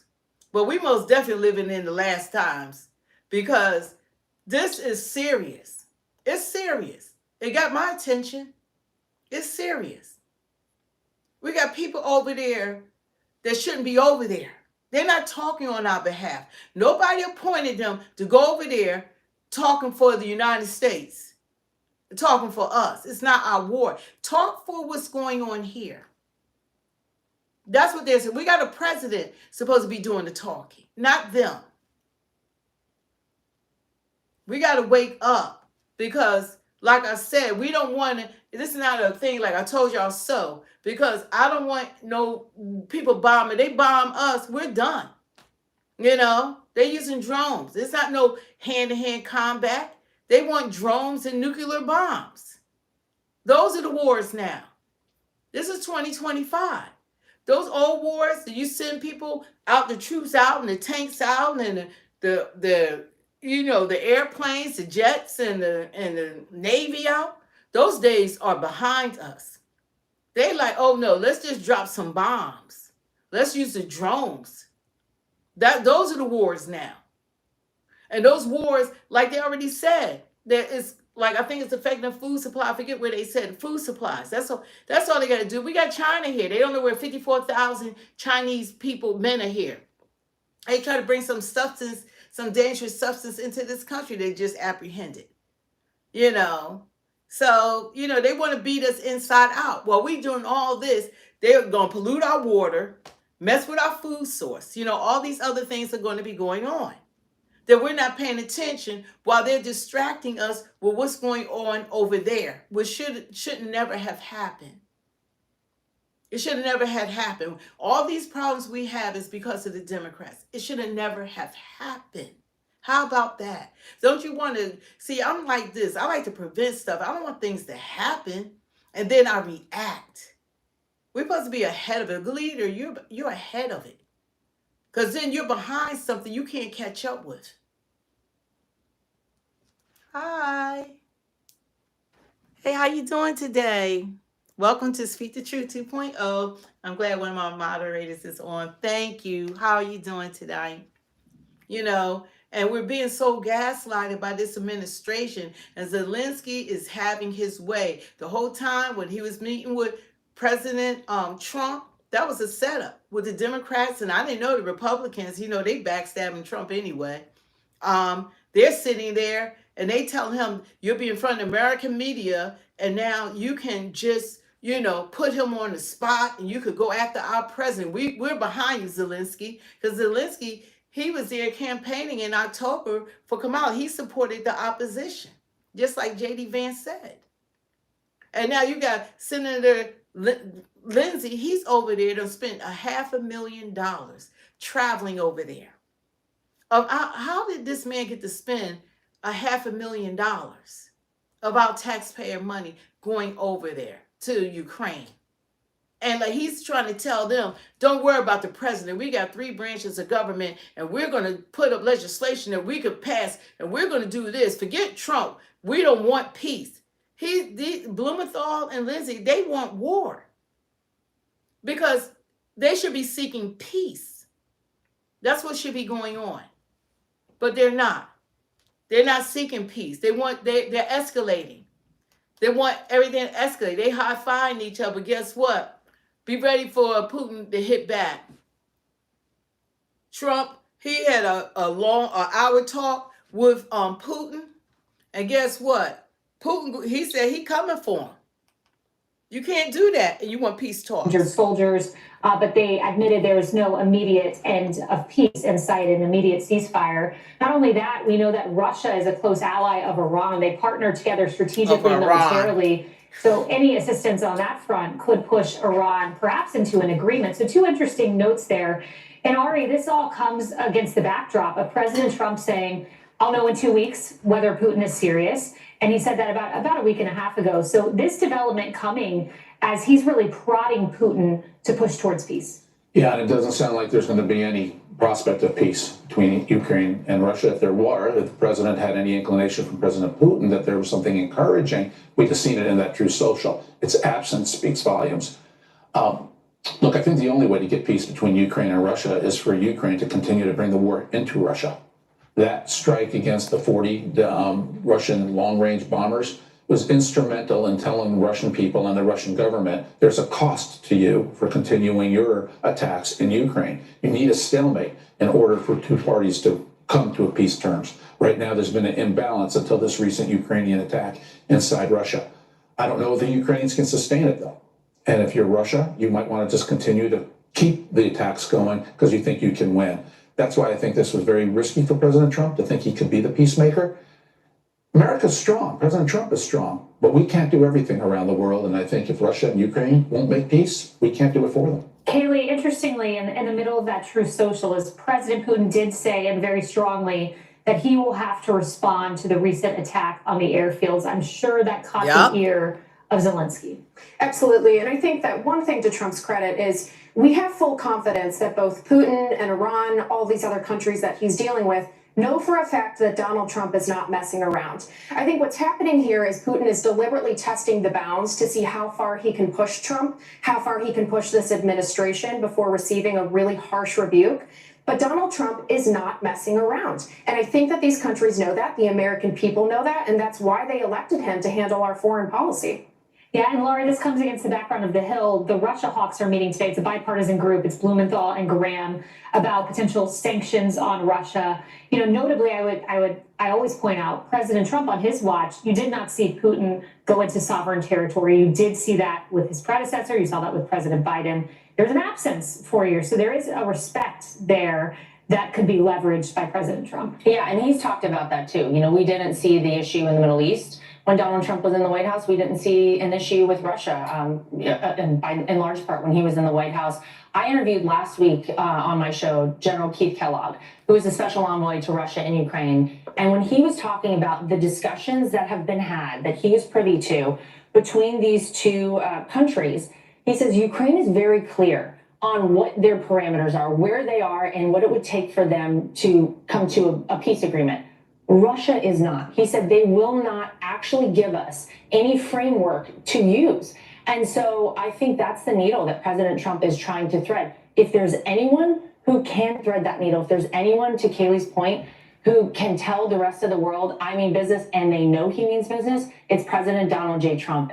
And I'm still hopeful that we're going to see peace. Keith Kellogg is the perfect person to talk to, Emily, because there's the public conversation where President Trump is broadcasting one message. The private conversation with the world leader is very, very different. And sometimes we've seen that spill over in Oval Office meetings we've covered here. But how he talks to Putin, I know from talking to Kellogg, it's going to be in a tough manner. Kellogg has stories about him picking up the phone, talking to the Taliban, to Baradar, saying, do not harm the head on an American troop. And thereafter, many, many months, not a single American troop was harmed. Those kinds of hard conversations are the hour-and-a-half ones that happen behind the scenes. Yeah, and I think we've caught glimpses of that in the public eye of exactly who the president is. He's the same off air as he is on air. And I think while that may have surprised members of the public, it doesn't surprise those who look at him with respect and value the fact that he is authentically himself in every conversation. I'm grateful that you pointed out the Ukraine point, because I think specifically that Putin apparently talked about sort of a retaliation. And I point that out that Ukraine bombed them because they were the ones that were invaded. This is an oversimplification, but it seems to me that Putin is sort of interested in an eye for an eye at every point of the way, because to your point, Putin sees Ukraine as his territory. Like nothing less than subsuming it back within his borders will suffice, because to him, that's a loss. That was a lost territory this entire time. He sees it as not sovereign. So I'm not quite sure if that approach and that perspective that Putin has is something workable on the Ukrainian side, because it's like football penalties. I mean, he's like, oh, I have to get them back for this. Wasn't it enough that you invaded?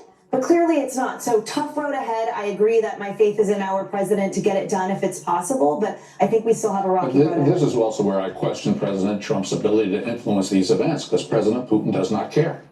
And we, as Americans, we don't have much leverage over Russia. We're adversaries of Russia for the most part. We don't do a lot of commercial trade with Russia. So we don't have the leverage we have in other places that President Trump can use. So I think this is a lonely mission for President Trump, and he's going to quickly come to the realization Putin's not listening. America doesn't have a lot of leverage. There are other priorities for the United States around this world. And he also said last week that something is off with Putin. Something is different about Vladimir Putin. So I'm wondering if that's playing into this as well. Maybe it's a different Vladimir Putin than he dealt with the first term in office. Or it's the same Vladimir Putin who's always been. And Putin, it's worth noting, I know that all eyes are on Ukraine, but he is constructing on the border of Estonia. They call that the edge of the free world, because that's where you start to get into NATO territory. Does he have designs beyond Ukraine? Let's certainly hope not, but we'll see. Hey everyone, I'm Emily.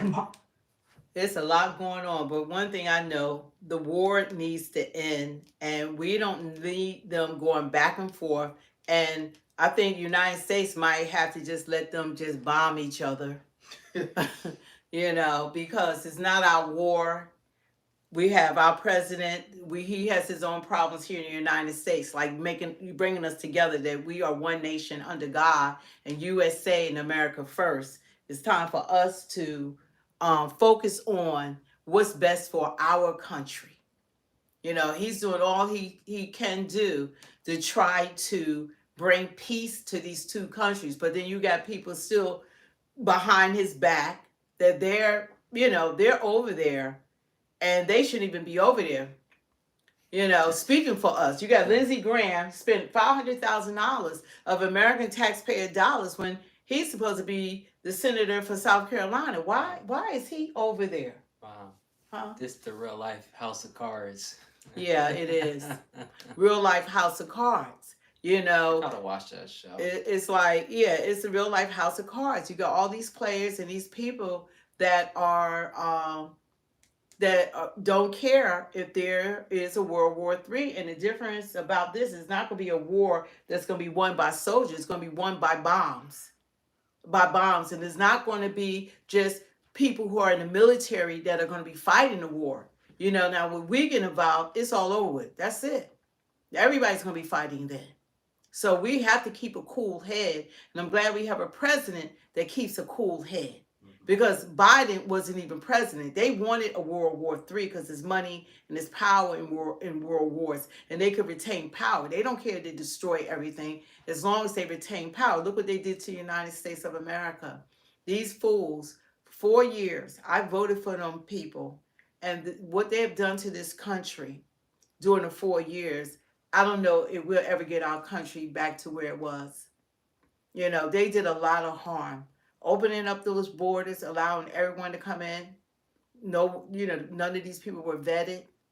You know, the fentanyl that came in, the cartel, the NS-13 gangs, Trinidad, Raga, 350 terrorists, 15,000 convicted rapists, 13,000 convicted murderers. I mean, 350,000 missing kids, everything and anything. And they were flying them in and using our taxpayer dollars to take care of all of the people I just mentioned, along with people that really want to come for an opportunity. I don't know But we have American citizens that don't have an opportunity, and they live here and were born here. And I don't know why it's not more concerning to people like the Democrats about the missing children.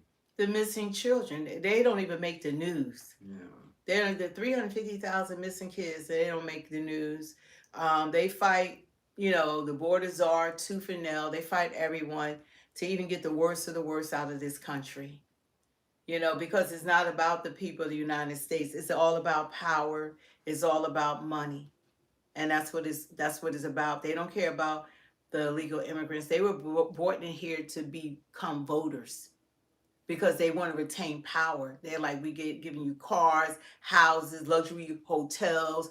We're giving you thousands of dollars a month for EBT cards. We're giving you SNAP. We're giving you public assistance. We're giving you housing. We're giving you health care. We're giving you education. We're giving you cars. We're giving you cell phones. We're giving you laptops. And we're allowing you to step over our vets. And we're taking care of you. So we know that once we legalize it, that you're going to vote for us. It was all about votes. And that's what it's been about. It's not that they care about these people. They don't even care about the people that voted them into office. But I think they need to vote all of them out of office and get some real people in these positions that really care about America. Care about America. Care about American citizens. You know, they have all these great speeches when they're running for office. I'm going to make sure that, you know, housing is affordable. I'm going to make sure that more jobs, more opportunity. I'm going to make sure that you get promoted. You know, we're going to make sure that the economy is going to be taken care of. We're going to make sure that inflation is going to be lower. They all these promises, but the Democrats didn't even make those promises because they destroyed the country. They couldn't even run on their record. That should have been a light bulb moment. They couldn't even run on their record. They ran on abortion. They couldn't even, they're supposed to say, well, this is what we did with the economy. This is what we did with inflation. We don't have no wars. We don't have no high inflation. They should say, look at how low the egg prices. That's what they were supposed to say. But what they did, they gaslighted you, and they act like they pretended like Trump was president for the last 4 years. It was the craziest thing I've ever seen in my life. Everything they've been protesting about is what they did. And I can say that because I helped campaign the previous election to get them in office. But if I had known that this was the plan to destroy America, to open up our borders, and to do what they have done to this country, I would have did everything I could to campaign against them. Everything in my power. Everything. Everything. And guess what? Even now, they have no plan. They have no leader. They have a 29% approval rating in their own party. So the people that's on the chat and the stream, that y'all must be the token few that haven't seen how destructive that administration has been. and what they have done to this country, it does not just go away. This is going to go on for over a decade, the destruction that they have caused. If America's still around. You know, they're trying to do World War III right now. The Democrats are trying to push for that World War III. So it's crazy. All for money and power is always the root of evil. It's the root of all evil. And we're here, like our hands are tied, and we have to let our voices be heard and let them know that we are going to vote your behinds out of office because you're not representing us. You're not representing what's important to me. 29% approval rating. And guess what? They're looking at Trump rating. Job market is great. Everything, inflation, everything, the tariffs are working. Like, it's amazing that he's been making a tremendous impact. He go overseas, he come back with over $1 trillion worth of more economy coming back into the United States when he went over to Saudi Arabia. And then here, $500 million coming from Apple, $500 million coming from, Nvidia or somebody, 22 billion coming from Hyundai. He got all these people pouring into the United States, investing in us. How about that? Did Biden do that? Did the Democrats ever do that? Ever? Have they ever done that? And we sitting here and these people are playing us like a fiddle. They just playing us, gaslighting us. And they cause all this nonsense. They could have prevented the war. Now all our taxpayer money has gone over there when it's something they could have prevented. The war in Gaza, the war in Ukraine, the high inflation, they didn't even up to the election, they did not want to close the borders. And it didn't even have to go through Congress. You just closed the borders. What? And the White House press secretary at her briefing, she called out the Washington Post because they said that the drop in fentanyl seizures was mysterious. She's like, it's not mysterious. It's because of Trump. They closed the border. Yeah. So it's not coming in like that. Uh-huh. It's not coming into our country. They called it mysterious. It's just ridiculous. But we have to wake up. We don't want a World War III. It won't be a war that's on the battlegrounds. It'll be a war that will affect the whole world. This war will affect the whole world. Because all these countries, these great powers, the United States, Russia, China, North Korea, Iran, they're working on the nuclear bombs. All these people, they start dropping. They don't have a nuclear bomb. They start dropping bombs, and they want to push this. And now the wars are being fought with drones. You could be in your state or anywhere in the United States. Before, they wasn't coming over the ocean. They could drop all kinds of stuff on us. We're not used to all that destruction here in the United States. We were like when the Twin Towers were bombed, it only took 19 terrorists. They said we got 350 here now that they know of, but we got 2 million gotaways. 2 million gotaways. 19 took down. We were like, we never seen any destruction like that. But what about when they start dropping like what's happening everywhere else? And Tom Homan, the border czar, is saying that a lot of stuff is coming. And we can't, and nobody wants them to do their job. But they're wanted when it hits their neighborhood. The insanity is on a whole nother level. So when these people get on here, they must be part of that 29% that don't see that the Democratic Party sucks. It sucks, and I can say that. I feel proud. I can proudly say that. Come to the good side. You're on the dark side with the Democrats. I can proudly say that because that's where I was at. Yeah. So check her channel. Enough is enough. You got to realize, speak the truth. It's about speaking the truth. It's not being like I hate someone that everything they do is going to be bad and that's it. Call out both sides. Don't just call out Trump. Call out them too. Because what have they done for us? What have they done for Americans? This is America. If China is not, you go with China, they're not trying to do good about Americans. They're gonna do right by their people. And being here in the United States is supposed to take care of our people. That's how it goes. That's what it's about.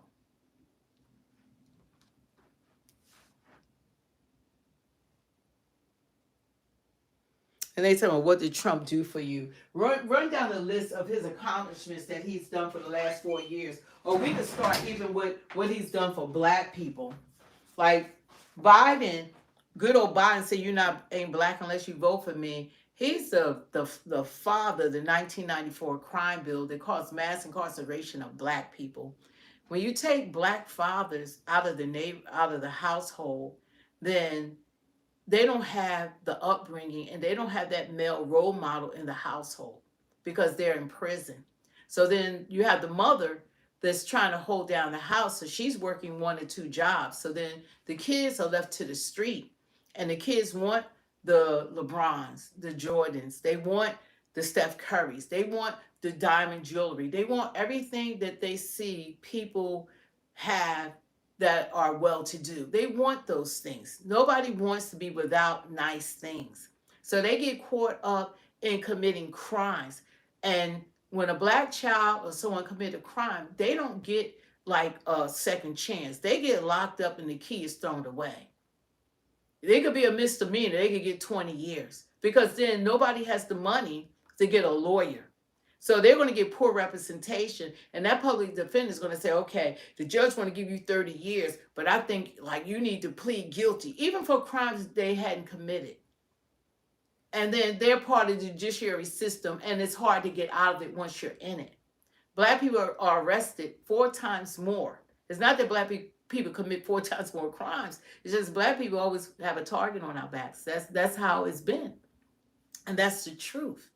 But Trump came around, and all that Biden did, because you take the father out, you destroy the family. And we're still trying to recover from that. Trump came around, he did the First Step Act. Obama didn't do it. Obama was the president the founder of the LGBTQ. Same-sex marriages, Pride Month. Now we got a Pride Month, but we don't have a Veterans Month. Why we celebrate people who died for our country and fought for our country? We celebrate them one day. But if you gay or if you trans, you get a whole month of celebration. And you can parade in your birthday suit in front of kids. And that's fine. But the vets, they get a day, but they get a whole month. But Trump came around with the First Step Act. Obama didn't. Like I said, he didn't get that done. And Biden was the cause of people being incarcerated in the first place. And with the First Step Act that he got passed in Congress, that allowed people, black people that were incarcerated over sentence and all of the other things that go along with being a black male and sometimes female. These judges, now it's trending on Twitter. A judge has he has pardoned the entire family of the illegal alien and his illegal alien family that was in Boulder, Colorado, with the attacking. You're saying the people that just was recently attacked by a illegal immigrant, that people were having a peaceful protest, a legal peaceful protest against the fighting stuff that was going on in Gaza, that he set them on, 16 people or whatever were injured and set on fire, that the judge just pardoned them? Is that what you're trying to say? Yeah, he pardoned his entire family. See, Colorado's a Democrat state. So the judge is going to pardon the entire family while this man... And they're here illegally, too. And they're all here illegally. Okay. That's what's going on. I mean, if you commit a crime here, if you're American, you're supposed to be held accountable for, but how are they going to come into our country and they're not supposed to follow our laws? And the only thing to do is slap them on the hand or deport them. I think some of them need to go to, a lot of them need to go be locked up and go to prison. Yeah. Not just deported. You know, they need to serve time for the crimes they committed. So I'm not surprised. But getting back to what I was saying is that then Trump, he did the First Step Act, and this allowed people to get rehabilitation, allowed them to have opportunity for their freedom, for their freedom. And that's something that he did. Another thing that he did, and it's a whole list of stuff that Trump has done even since he's been in office. If you've been keeping up, all the businesses and him tackling inflation, brought down egg prices, closed the border. I guess that's no big deal. But even with the HBCUs, they were coming every year. And Trump was like, why y'all keep coming every year, like, for lack of a better word, begging for money? He said, this is what the black presidents of these colleges say, well, this is what's required of us. We have to come and we have to ask for this money every year. And Trump said, you don't have to do that. I'm going to give you plenty. What do y'all need? And they told him, and Trump gave them way more. But Trump is working on something even bigger and better for the black community. So it's a list. Next time I come on here, I had it. I want to read it all because it's a beautiful thing. But he's giving more money to the colleges because he wants us, to focus more on tech. He wants the standard to be higher. He's doing a lot. What's the list? I'll look it up. You gotta look up what Trump proposed for HBCUs or something like that, or what he's doing. And that's just what I'm saying for the black community. And plus he wants to have a park or whatever that he said, for black history to acknowledge the accomplishments and things that black people have done with, statues and all kinds of stuff, the acknowledgments. And I thought that was a wonderful thing. I'm surprised Obama didn't do something like that. But of course, it doesn't mean anything. Black people really don't help other black people. So, you see a black person, you'd be more concerned than if it was a person of different ethnicity, because we need to learn to stick together and look out for one another. But Trump he's been doing a lot more than all the other presidents put together. Okay, what is it? This was happening this month. Oh, this is not. Okay, so as of June 2025, President Trump has introduced several proposals and executive actions affecting historically black colleges and universities, HBCUs, some of which have been met both with support and controversy. Proposal: White House Initiatives or HBCU. In April 2025, President Trump signed an executive order establishing a White House initiative on HBCUs. The initiative aims to enhance HBCU's capacity to provide quality education by developing private sector partnerships, supporting institutional development, preparing students for high growth industries such as technology, healthcare, manufacturing, and finance. The initiative also focuses on addressing barriers to HBCUs receiving federal and state grant dollars, improving their competitiveness for research, development, and funding.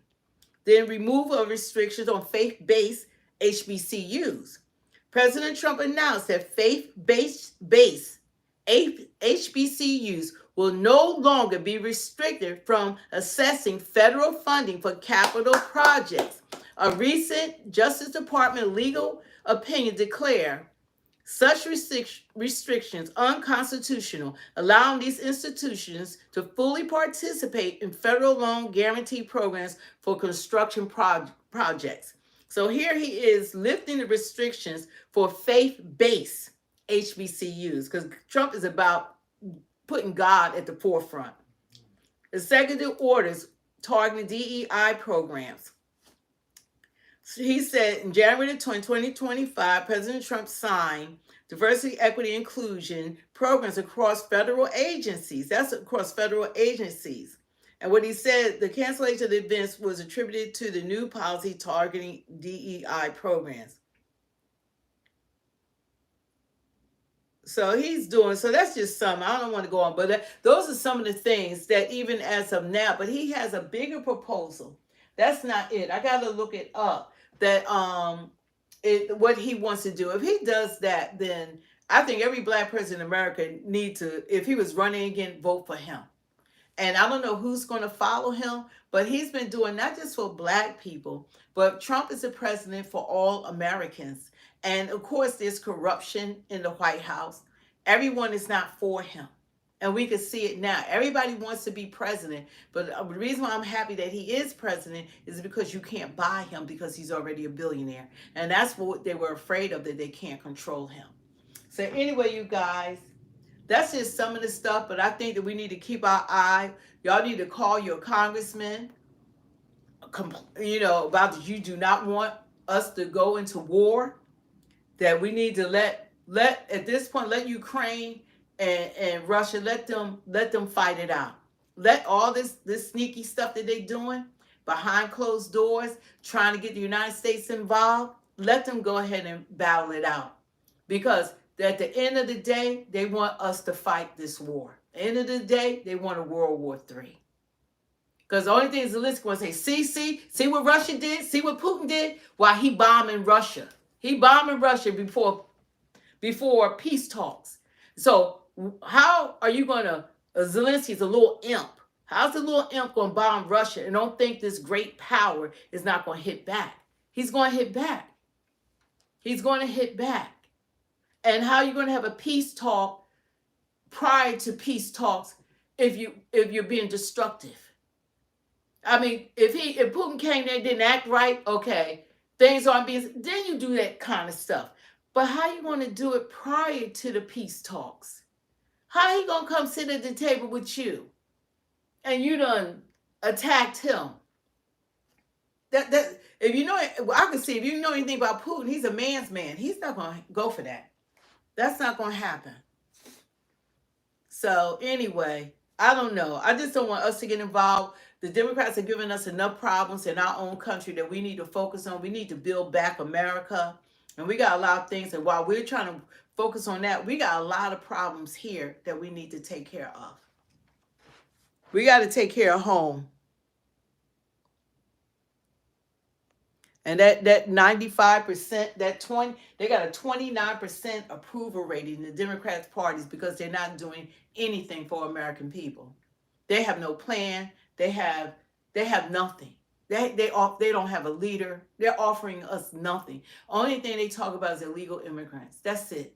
And you got Lindsey Graham and Blumenthal. They over in Ukraine spending, Lindsey by herself spending $500,000. $500,000 flying back and forth to Ukraine, but he's supposed to be taking care of the people of South Carolina who are suffering. They're suffering in that state. They're suffering. South Carolina is doing bad.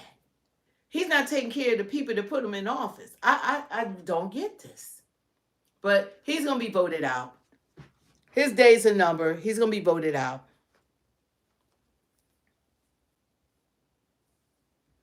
Yeah, America first. America first. We got to take care of home. You know, you can't take care of anybody else until you help your own home. You got to help yourself first. You got to get yourself together before you got to help someone else. But we've been doing the opposite. We help everyone else. And now we need help. There's no one for us. But we got to get this house in order. We can't be running around while we got problems that we inherited from that last administration that we got to handle. We got to keep our attention on what's happening here. We cannot be distracted what's going on in the rest of the world. Zelenskyy is playing, he's an actor. He's playing his hand and he wants war. And Trump told him, you want World War III. He wants World War III. Putin wants land. He don't want World War III. But that's what we're going to wind up having. World War III. And it's going to be a terrible time for America if that happens. Because we're going to face things that we never had to face before. Destruction. Destruction. You know, destruction. Mayhem. You know, all this chaos. You know, all that stuff you see overseas, people begging and crying for food and they can't get any help or any aid. That could happen to America. We got forces here that can make that happen to us, that are hiding here, that are just waiting. You know, they can be very destructive, and we need to be paying attention. So anyway, you guys, You know, just don't look at the regular news. You know, there's, like I said, some wonderful. Look at Cash Jordan, Nick Shirley, Devory Dawkins. Who's the guy we just had on? Redacted. Yeah, redacted. Redacted. It's a lot of content creators that are really, really doing some good reporting, some great reporting. And you want, if anything, you want people that's going to be authentic and give you, you know, that's not biased. Do both sides. You know, don't just, I'm tired of people just talking about Trump. Like everything he does is bad, and that's not true. It's not everything the Democrats do is bad, though. That is true. That's true now.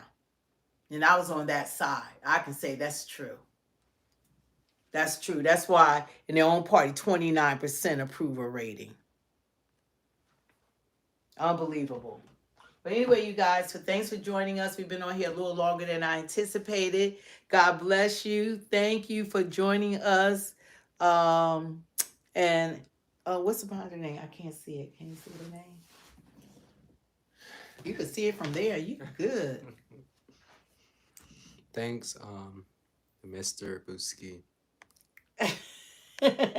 Thank you, everyone. But this is food for thoughts. You know, what are your thoughts on it? Don't forget to hit the like, share, and subscribe, and the notification bell, because we just pop on at any time. We don't have any set date. Chris. But these are some things we need to just think about it. Chris, are you like, come on, bro? Like all my friend group are Democrats. I'm in college. Everyone in college is a Democrat. Yeah, they are. Besides they are. me, everyone's a Democrat. Everyone I'm around is a Democrat.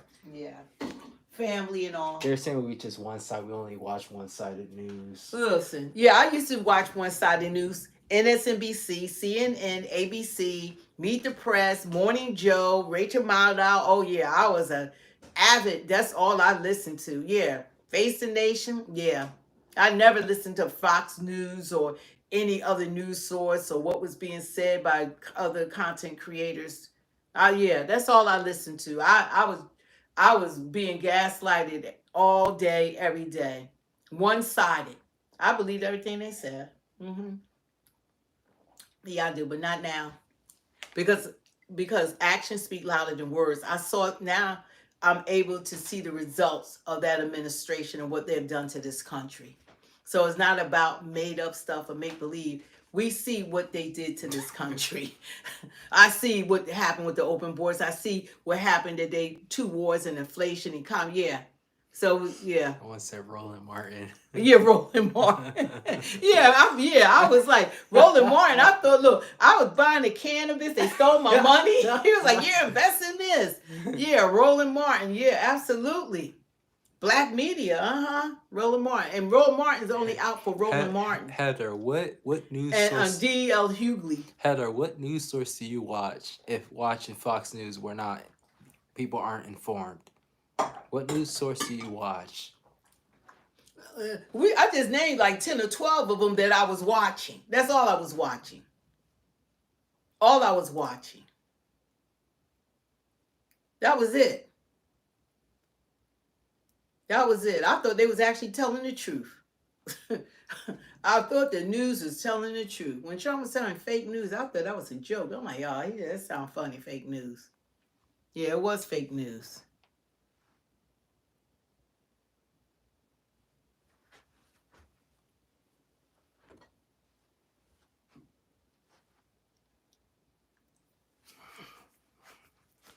Nah, I don't agree with what a lot of Charlie Kirk says, so I don't watch him.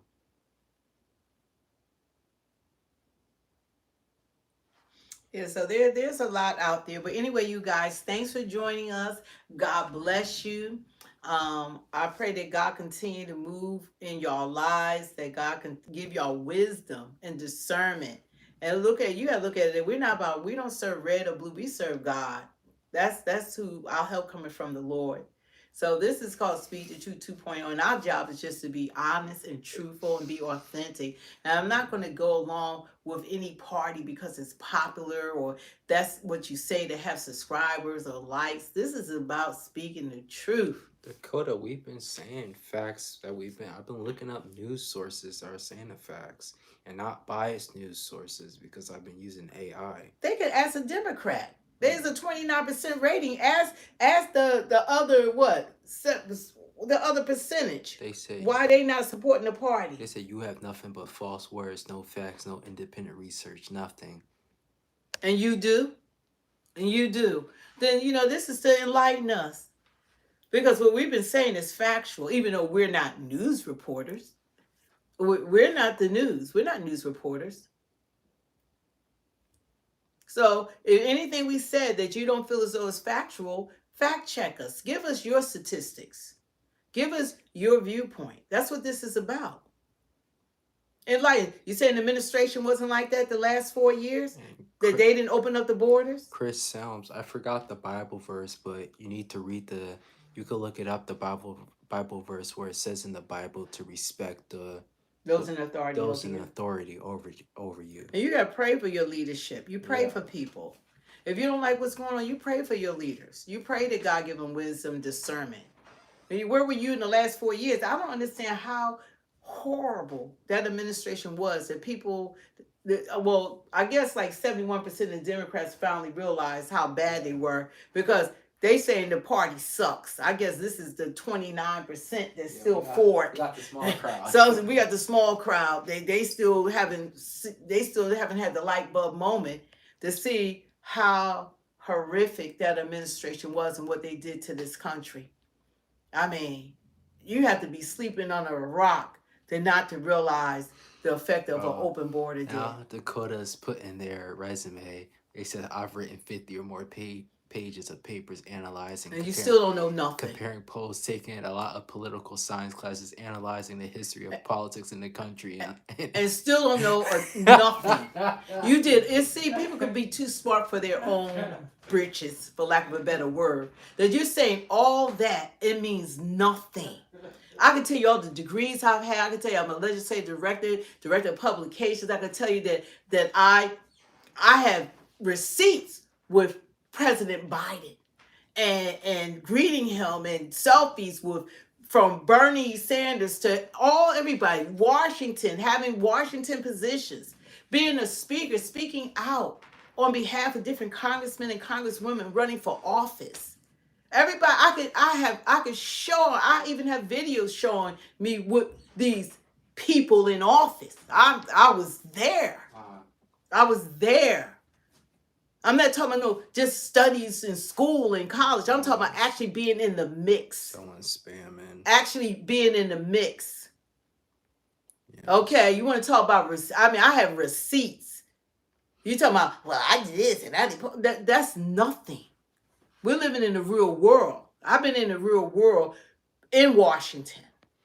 Yeah, but the White House has something I might apply for. They have an internship for young people. Yeah, apply for it. Yeah, I was thinking. I was trying to find. It's fun, like being in Washington, being in the Capitol, walking through the halls. He just we're walking through the halls and say, "Hey, Bernie Sanders just walk out the door," or different politicians. There's so many. They're just walking through the corridors, and you get and different athletes, stars. You see everyone in Washington. And we shook Obama's hand too. You can't forget that. Yeah. But I'm talking about actually engaging and talking and being in the room.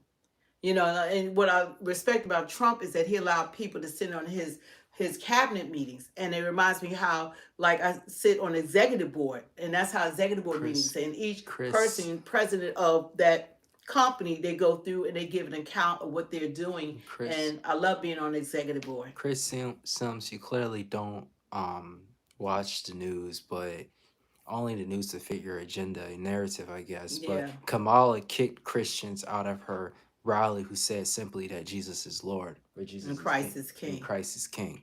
So you need to look stuff up actually instead of just They saying know stuff. what happened. This must be the 29% that didn't get the memo And because everybody else is saying they suck. And so. Heather said, I actually just go listen to Trump directly. That's what made me concerned about people wanting to vote for him straight from the horse's mouth.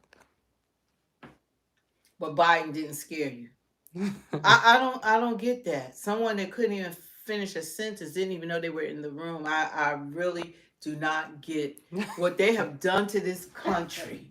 How do you excuse that? What they have done to this country? It's just mind blowing that people will still defend the 29%, the lowest ever in polling, will still defend that. And it's not even the same party yesteryear. That's not, they used to be the party of the people.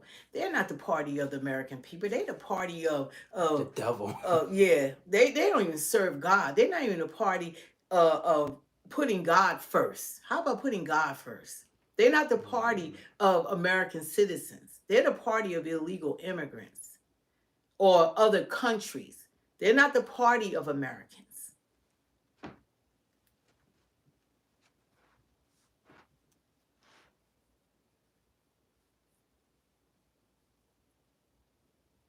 No, we see you for who you are, Dakota. You're a Democrat. Yeah, you trying to gaslight. Yeah. Here go more gaslighting. They dislike, but I just can't see why isn't there any dislike for that administration? Why isn't there any dislike for the Democrat administration? All the stuff that they have done to us, they have destroyed this wonderful country. And I don't understand. They can't be Americans. People have died Like, but we because of have to realize that people on here, they're not all Americans because they can't be Americans. People have You literally know. died because of their policies and because of their run as president. Yeah, they're not Americans. You have people. We do have people from around the world that's on here, and you have people that are not even legally here, and you have all sorts of people. Yeah, he said it's coping, like they're doing that to get over how bad they are. Okay, because I don't know how they can turn a blind eye to all that. It shouldn't have been no war. They shouldn't have had all this illegal immigration. None of this stuff. And look at the stuff we never had to deal with all this. Look at this mess. This mess. And now it's on the shoulders of Trump. And they like, he can't work hard enough or fast enough. And you got all these illegal immigrants fighting the police. There's just Fighting the police, doing everything. Even the citizens, they out there, and they trying to save your life. These people are lost. They off their bonkers. They are lost. Well, anyway, you guys, we just got to pray for everyone, pray for this country. And it's not the illegal immigrants' fault. We opened up the door. It's not their fault.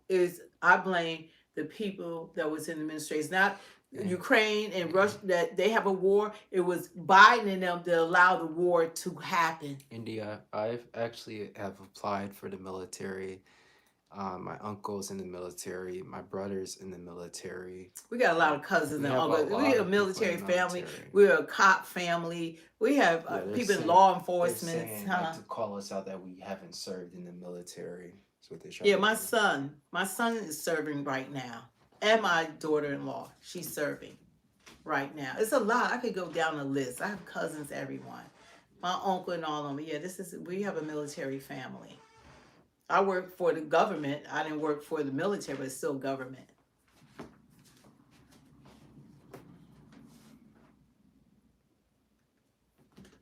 But anyway, you guys, we got to get off.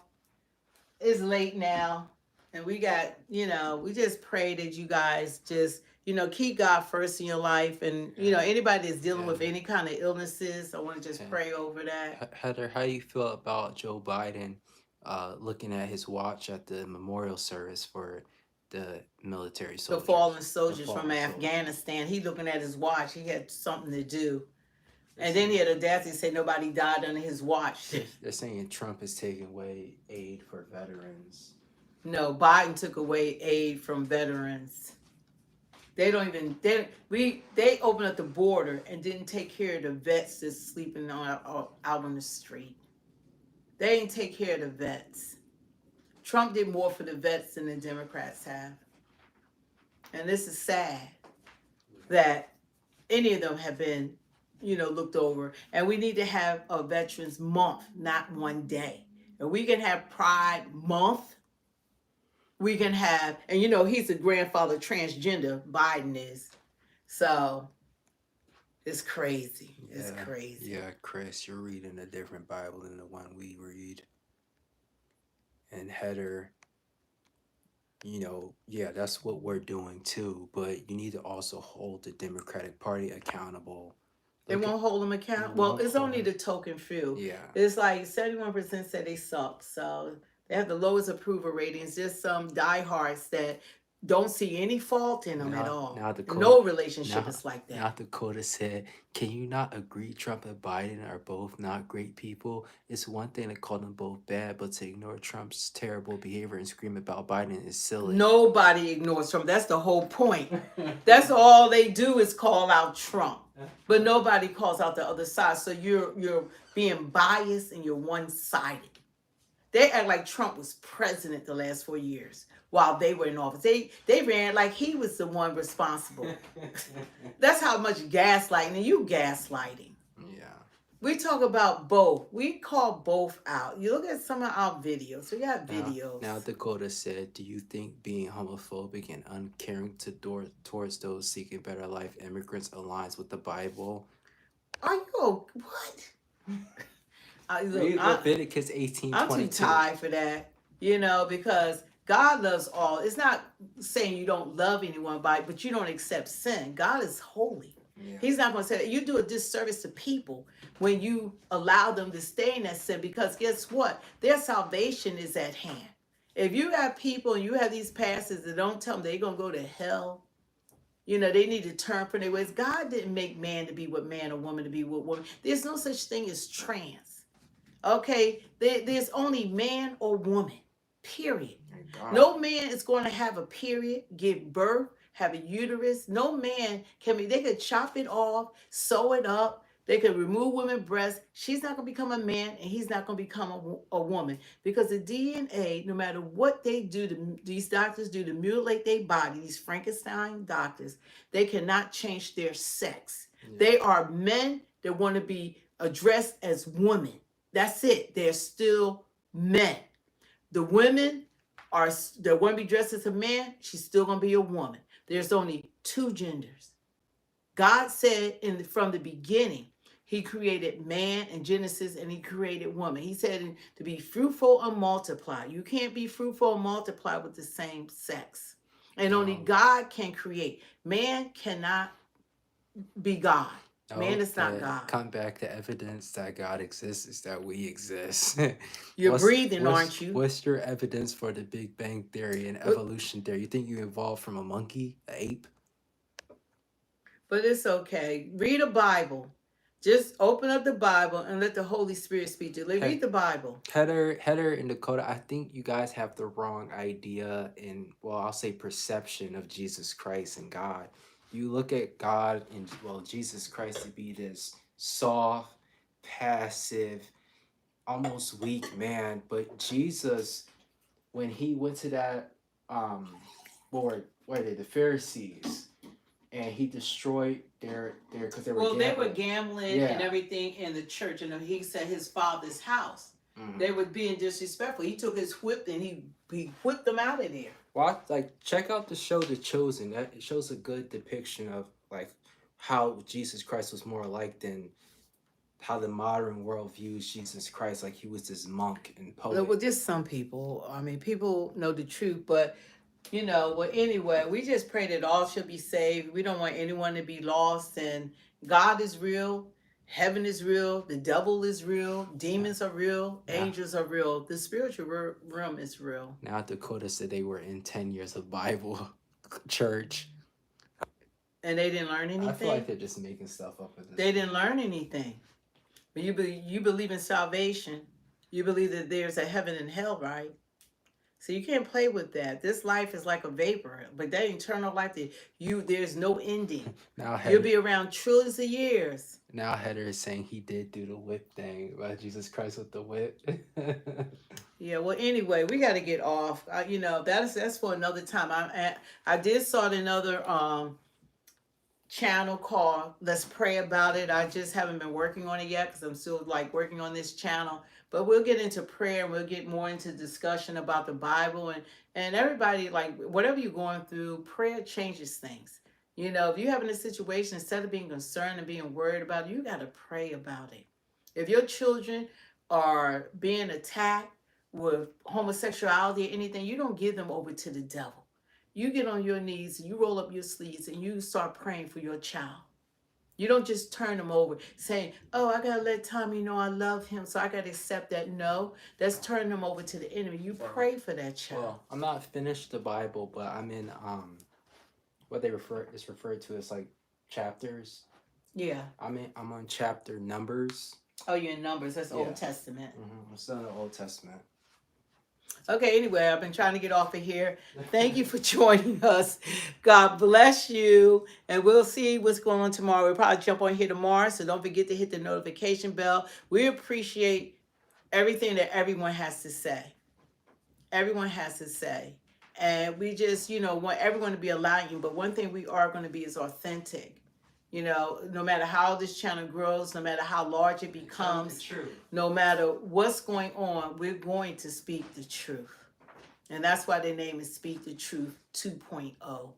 It's about being real. It's not by giving into what people say. You got to have an open mind. I like my position because I've been just a Democrat, like most Black people. I've been a Democrat. So now I voted Republican. Because Trump was a better candidate, hands down, period. Yeah, between Tampon Tim and Kamala, they could not be in that White House right now. Was like, we would have been doomed. And she was a very,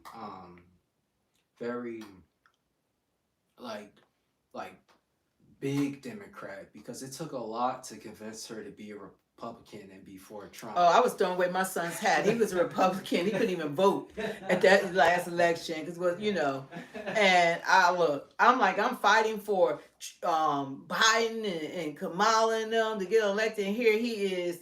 I'm doing speeches, holding big rallies and conventions. I'm in Washington and hear my son talking about Trump. Not this time. I was like, Trump, Trump, Trump. Look at my viral video. I think I had like 1,300,000 views. Maybe, how many likes? It might be 64,000 likes. I don't know. But anyway, I'm like, Trump, Trump, Trump. I'm like, not this time. Not this time. I'm voting for Trump, Trump, Trump.